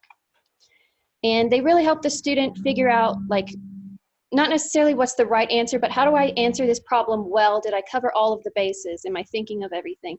And helps guide them in becoming better students. So I'll go ahead and give you a moment to sort of look at the summary questions in this template. Jenny, we can show them how to create a rubric. Okay.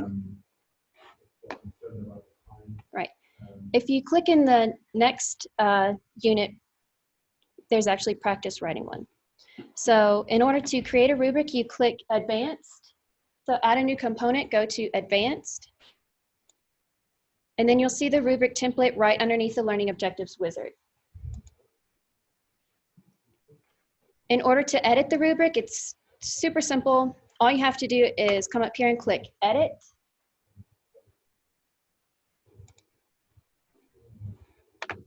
And then add your text right here.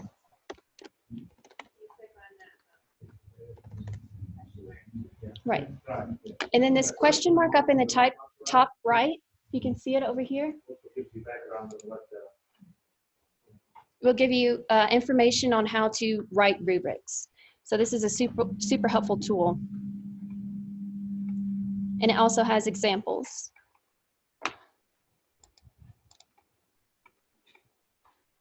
All right, so everyone cool with rubrics? Moving right along. The next thing we're going to look at is embedding external resources. So go back to your course outline. And we're going to look at section 2.2, so determining runoff and infiltration.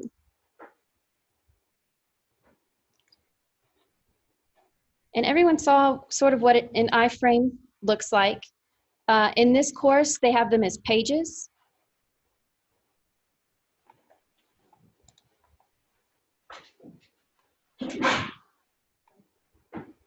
Do we want to actually guide them through adding an iframe? Well, so I guess I understand that, for the time being also, for the time, to be efficient on time, you can watch with me here. I guess you get the idea. I'll do very quickly a quick demo of how you can add an external tool, for example, right? So if I'm here and this is part of my assignment where they are doing modeling using HMS, and I find that they need to use some external tool, so then I can go here and add it maybe here in learning activity. If I want them to use some, external tool such as, let me show it here, view live version. Right, so here I embedded inside the site, and there's a way to do it, through the advanced tools also. The same way you add a rubric or a learning activity, you can also embed iframes like that inside the website if you want to, or choose to open this in a separate tab altogether for the students. And the way to do it is you get basically the web address of that of that site or that tool and embed it inside HydroLearn. So there's that mechanism also that can be done. I do it here as a page along the course, or you can also embed it with that inside the course itself. You want the students to see it as they progress with their content. So that's also a capability that we have there. What's the other item that we want to do? Editing content. Editing content. So I'm here again. I'm still in the studio, right? And I can basically, I think you're getting familiar now with this, edit here, right? So it opens this editor, right? You can modify anything you want. You can add images. This is pretty standard stuff, right? You can add tables, you can images, videos, anything you want really. Tables, all sorts of equations, right? You can write complicated, sophisticated equations, just like most editors do.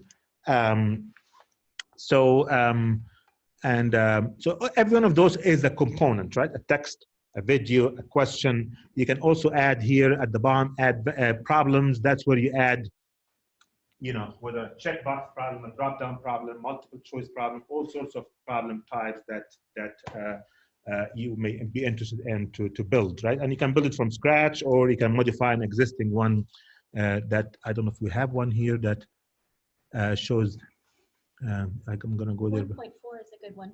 Okay. All right, so this is something that we built with this problem, and I can edit it here. You can, okay, you don't have to use the edit, you can, how do you edit from here, from the editor? Okay, so, what else do we have on the list of things? You just press through them. Yeah, I know, I don't want, sorry? Right, so another thing that we want to highlight, any questions before we move to another topic here? So you can really gut out everything in the course. You can modify anything, you can put anything you want, you can add rubrics, learning objectives, content, videos, all of that, right? Any questions? Any questions?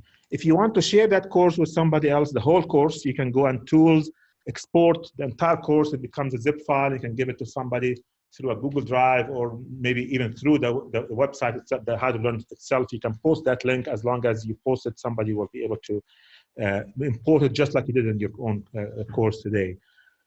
You can also, if you go to here, I can, for example, here I can share this particular section only, right? So this particular course, we talk about modularity, right? If I want to copy this, but not, suppose I'm developing another course, and this section here fits into that other course. I can copy it from here to that other course, and it will just go there, that piece. So we find it useful because so now I can choose which courses I want to, I have so many practice courses. I think these are yours now, right?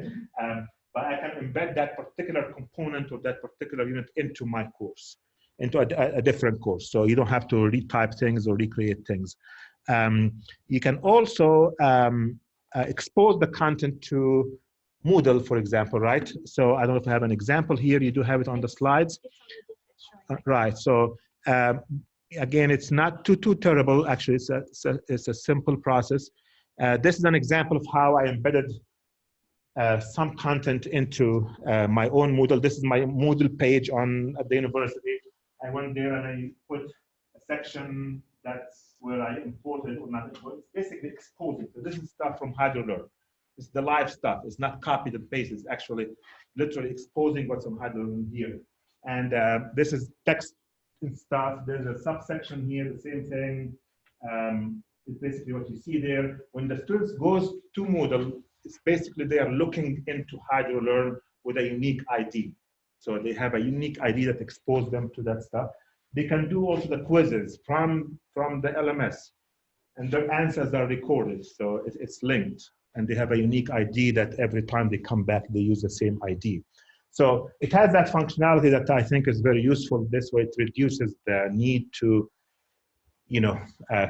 create class rosters or import grades. You can keep everything in HydroLearn and export the grades if you want to do that too, and then re-import them back into LMS. So it has that capability of interacting with LMSs. So I think that those are some of the highlights that we wanted to cover. You can change a lot of the settings, when to start the course, how you make it public or not, the degree of visibility, all that stuff. Again, just like any LMS actually does it. Any questions? Any questions?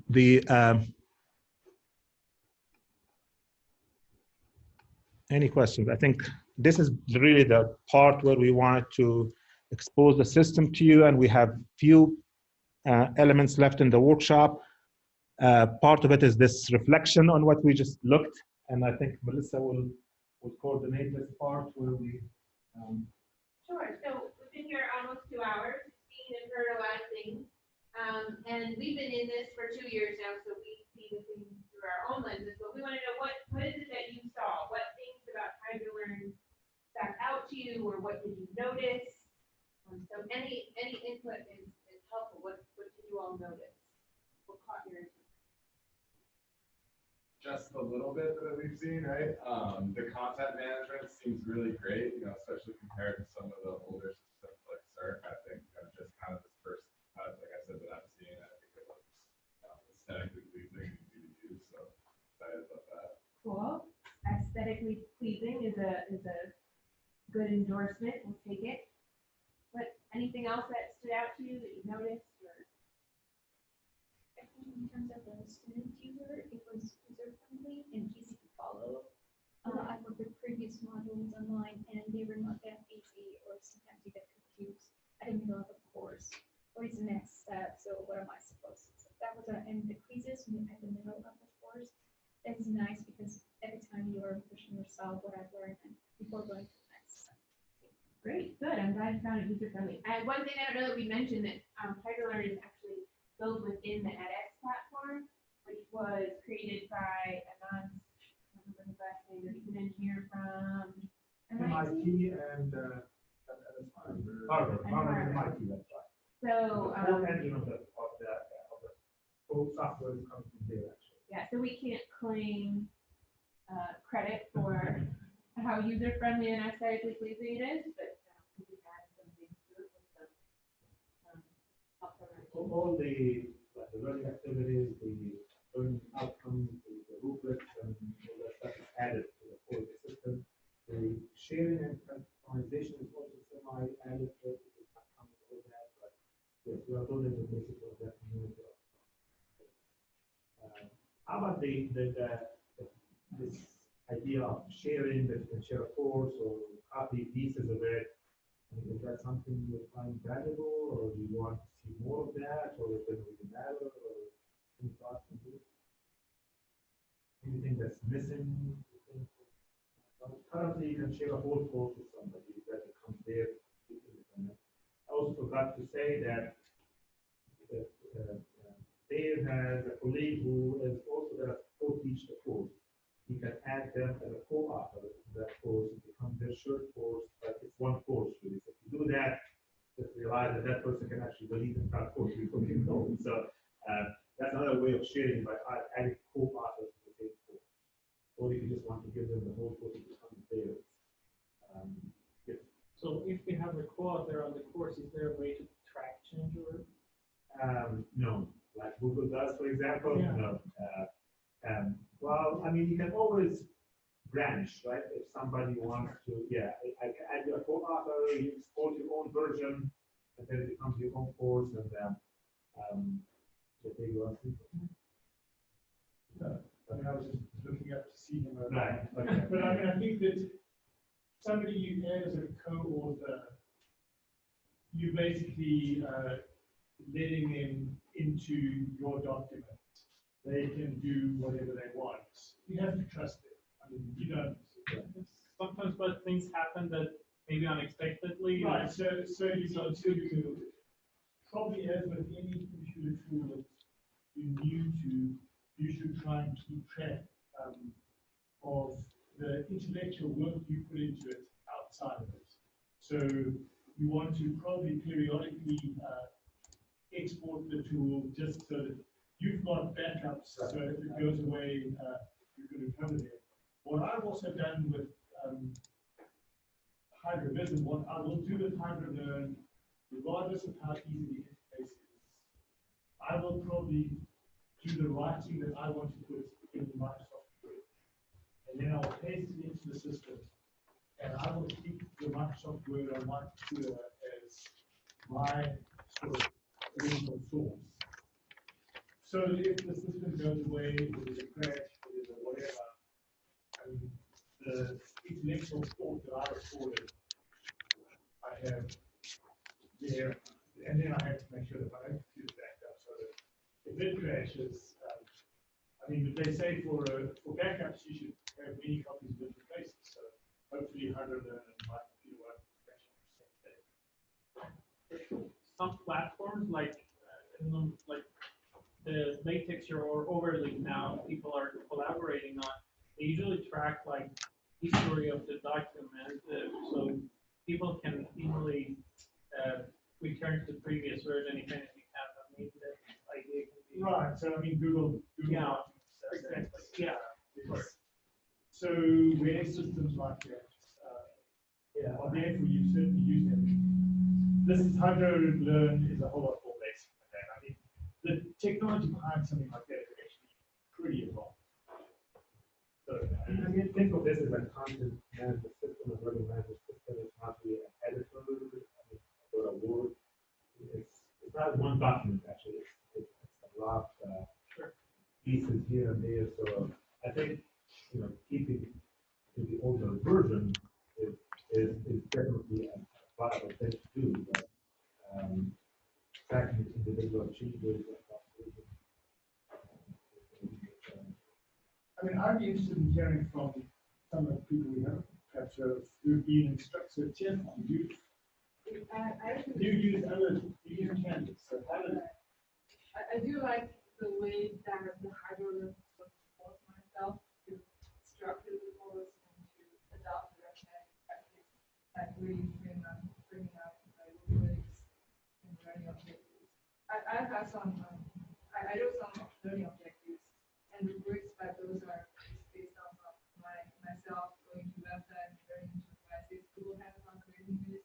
So this HydroLearn sort of provides a good platform to force me about this in a more structured.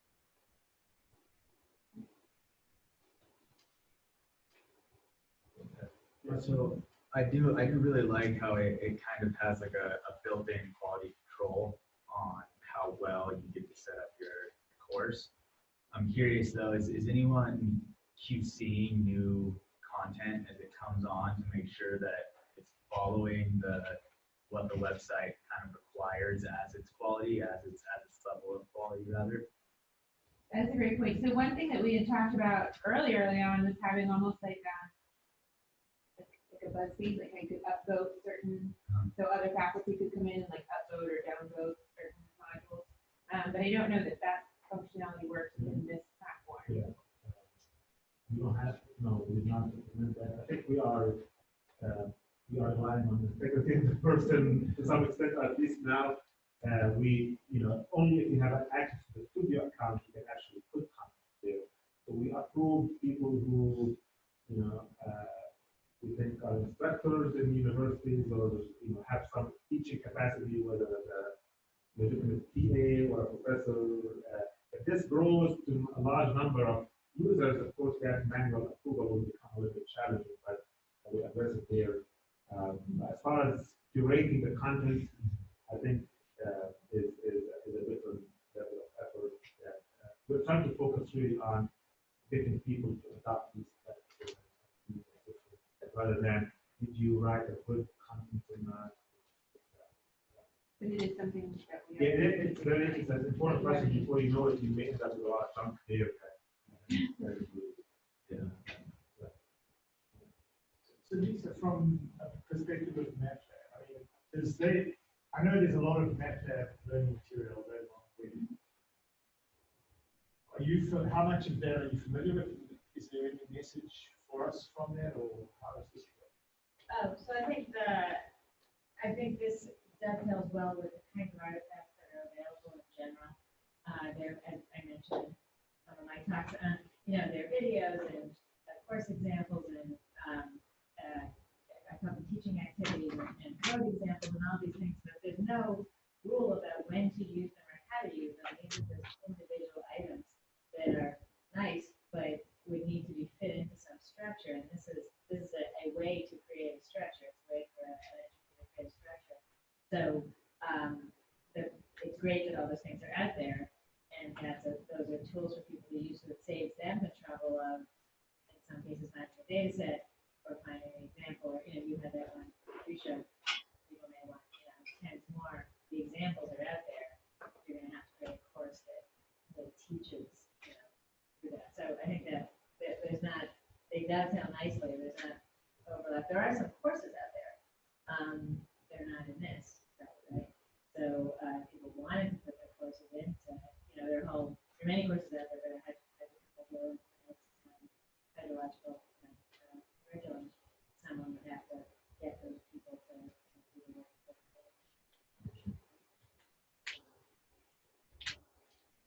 Can I answer your question? Sure, yeah.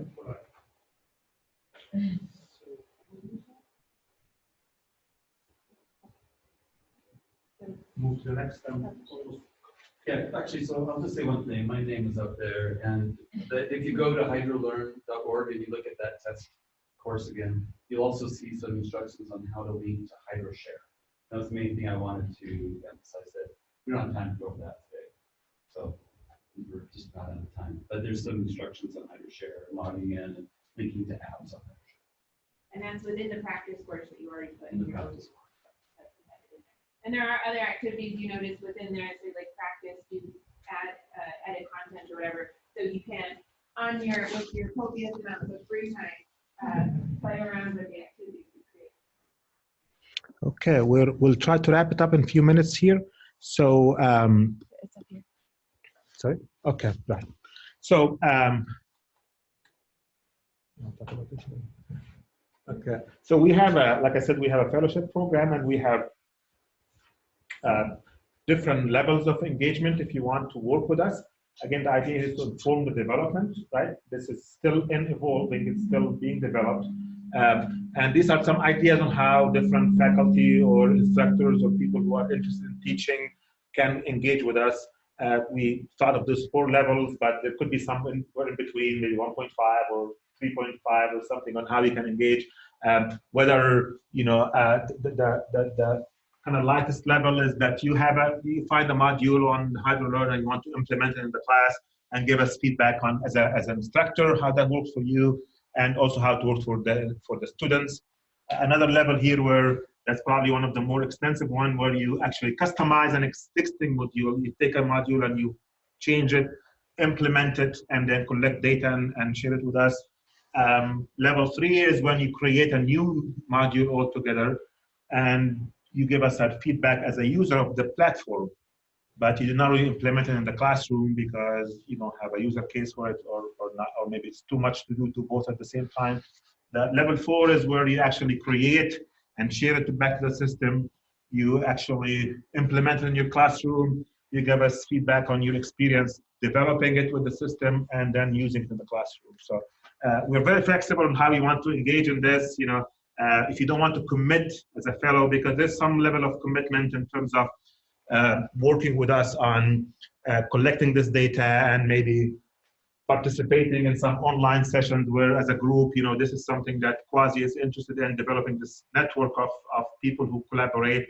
So we'll try to facilitate that, and Quasi thankfully will help us, organizing some of these regular meetings that we can do every month or twice a semester to touch base with the users and how they are using it. So there are some commitment from the fellowships, from the fellows. If you're not willing to commit to those, that's fine. You can certainly use the system and just casually interact with us. We have some, financial stipend associated with these different levels of engagement. Will require that the person write a small proposal on what they want to do and how they want to do it, what semester they want to implement it, which level they want. Nothing extensive, but at least something that sets the expectation from our side and also from the fellow side. This way, the experiment is productive and useful for both sides. We'll actually be circulating. I mean, you can certainly contact us if you're interested in this program. You can send me an email. You can talk to me personally. We'll announce it through Quasi also. This way we can reach more people. Or if you just want to use something without really being a fellow, with whatever expectations we have there. Anything else on this? The other thing is that you could choose not to be a fellow maybe right away, but maybe you want to be a fellow in the spring, or maybe you want to be a fellow at level 1 in the fall and level 3 in the spring, or so there's lots of flexibility in it. Right. And before we leave you, or two more items. So we developed this HydroLearn 101, which is an expanded version of this workshop. So there's a course there that says HydroLearn 101 on why, why adopt HydroLearn, this active learning stuff that Melissa talked about. Great learning experience actually for any teacher, I think. And then how to use and build the module in HydroLearn if you're trying to build something from scratch, So you can take it as a crash course and learn from it. And I think it's already open online, right? You can see it as part of your courses. The last item, right, is basically a survey that we want you to take. This is about 50 question survey. No, it's not. Okay, nobody objected. So we could have made 50 questions. How many questions we have here? Three or four. Very simple questions. So please take the time. Give us a couple more minutes if you can. I think you can scan this, so if you can write this on your phone or your computer, I think you can actually take a picture and do it later. My experience with that, if somebody tells me that, I don't do it later. Unless you are very familiar and disciplined, I'm not. You can definitely do it later if you want. Yeah, I'm not. But if you can just spend a few minutes and fill that and reflect on what you have done today. I can't read it from back there, so. You cannot, it's too far. I mean, if you take a picture. I think I gotta get new contact lenses. Okay, yeah. These things actually work from the camera. You don't have to have the cue, right? It's just with the camera, it opens it right away. You don't, yeah, you don't have to have that scan thing. At least from my iPhone, maybe I have a. It opened. Yep, right. Yeah, I know that the link is not really. What? iPhone 6 or later. Okay. Yeah. You don't have an iPhone 6, you can give me one. You give me one? You don't have I do. Okay. But I'll still take one. I have another question. So I really like the system. It's really flexible, and if I want to, for example, use it for a course in this upcoming fall quarter, and I want to make sure that not some random students will show up. How can I manage that as the users? I can answer that one. Perfect. So, yeah, there were a lot of settings that are really important to making HydroLearn work and work well that we didn't get to go over today, but if you want, I can show you. And the other thing is that HydroLearn 101 has a whole section on all the mechanics that Jenny built with the Yes. and Section 43.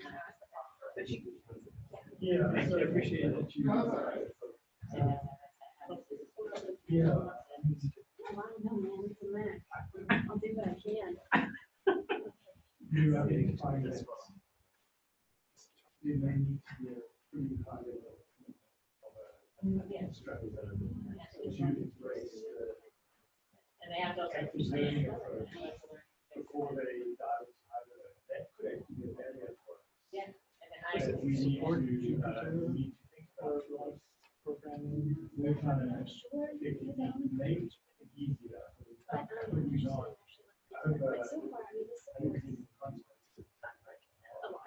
do that. I also think what's the So, in order to advance settings, So I get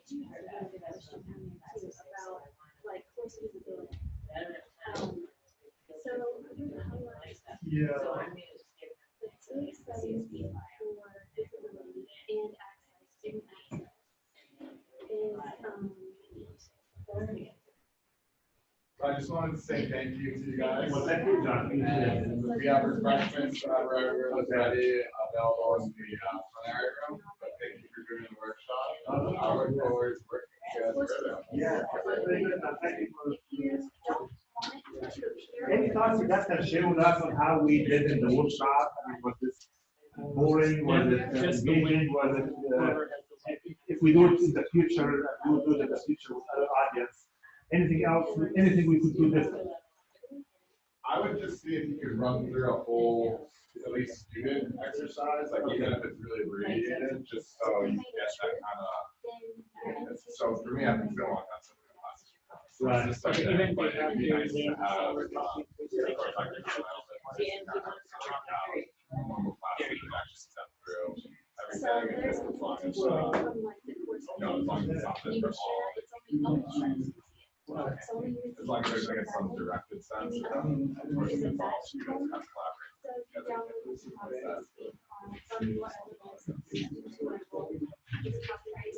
Get away with it. It's hard to set up.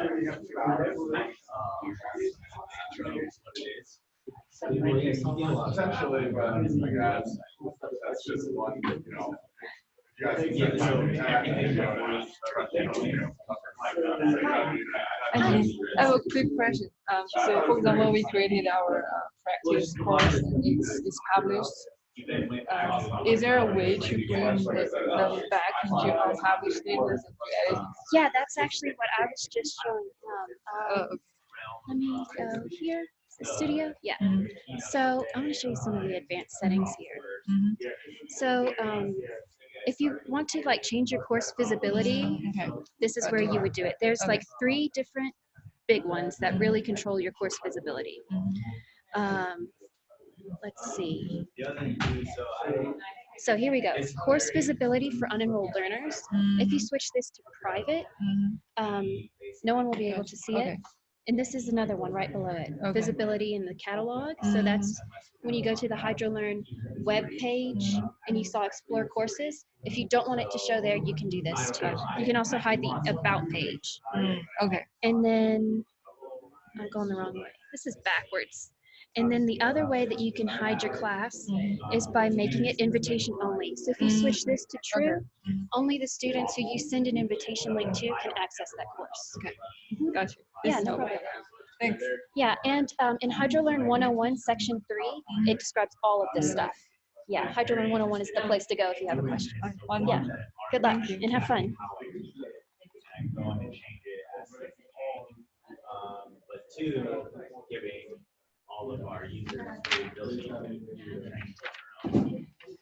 So I'm kind of like primary contact, not contact, primary like user of what's there is right now. Yes, I do all the validation for it.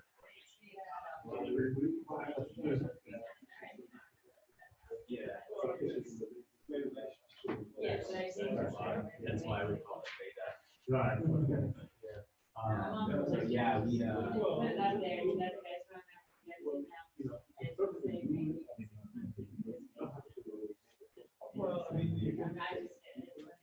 okay, and that was my next question.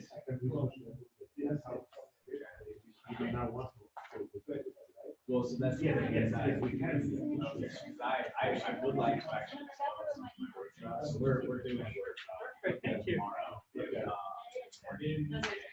That workshop, I would love to put up on here eventually, but I have to make sure that applies with our.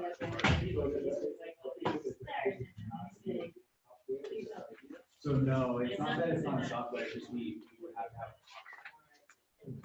MOU or something that basically says, yes, this is a free thing, but if for some reason you guys essentially cut this down in 5 years or something, I'm not reliant on this as a whole platform. So it has to be something along those lines where that if you guys are going to shut it down, you have some way to like pass everything back. You see what I mean? And so it just creates a whole level of complexity. But honestly,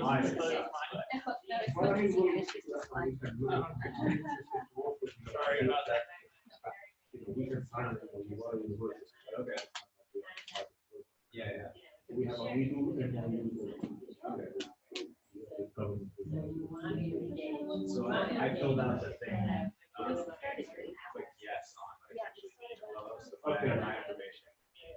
No. Okay. One of the like you said, one of the 5. Yeah. That's very good.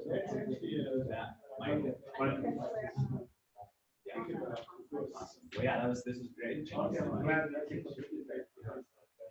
Thank you so much. Yeah, appreciate it. Thank you. Yeah. Okay, well, let's follow up and see if you have. Sure, actually, I did involved in the course. Okay. We are in the process of designing the course. Okay. We will just follow with the Yeah, absolutely.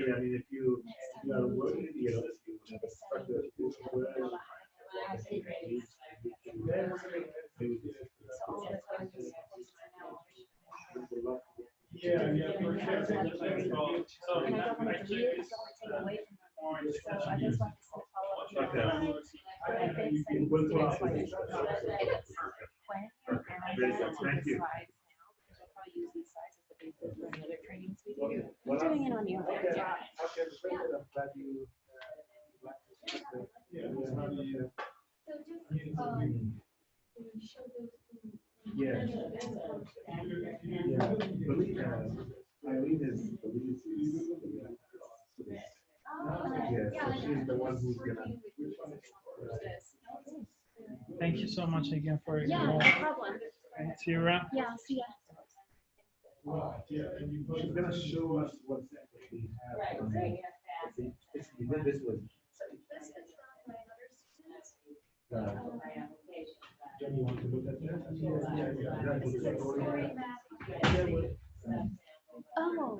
Every is the GIS, right? So we have this story map. You can put materials and go to like a storytelling for the students. So this is based on the rainfall runoff, processes module. A very early model that David wrote, right, very early, like, 20 years 20 years ago, And he always wanted to bring it back to hydrology because it's a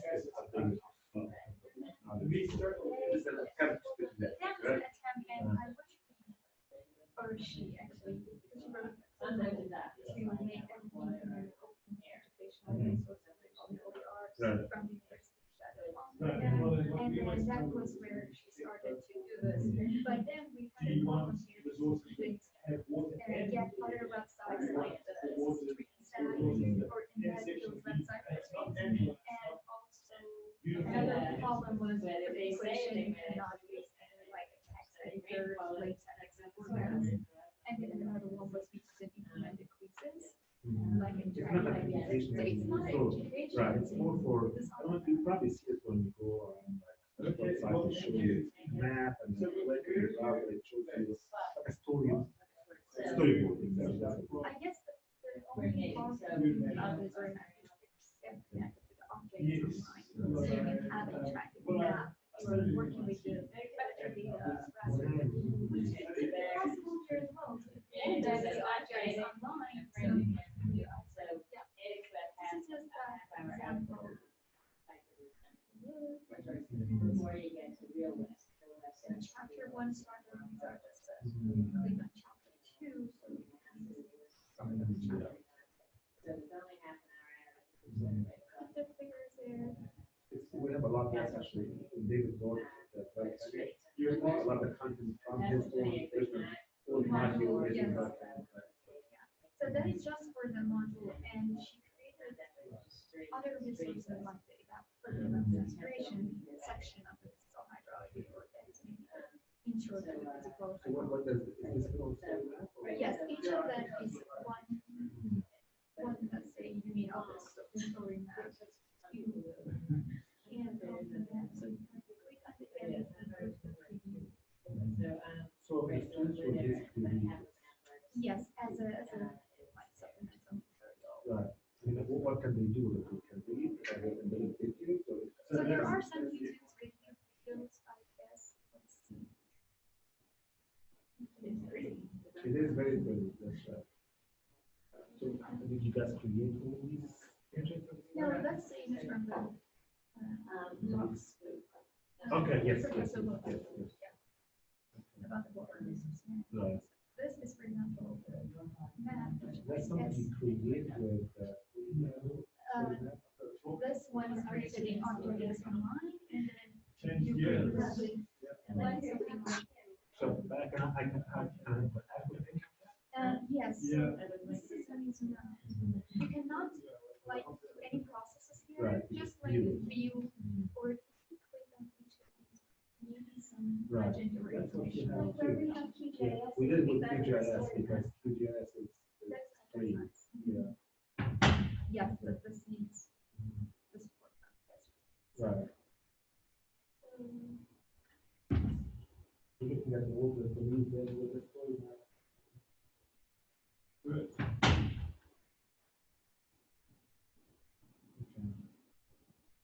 So we're talking about the maintaining that. The textual content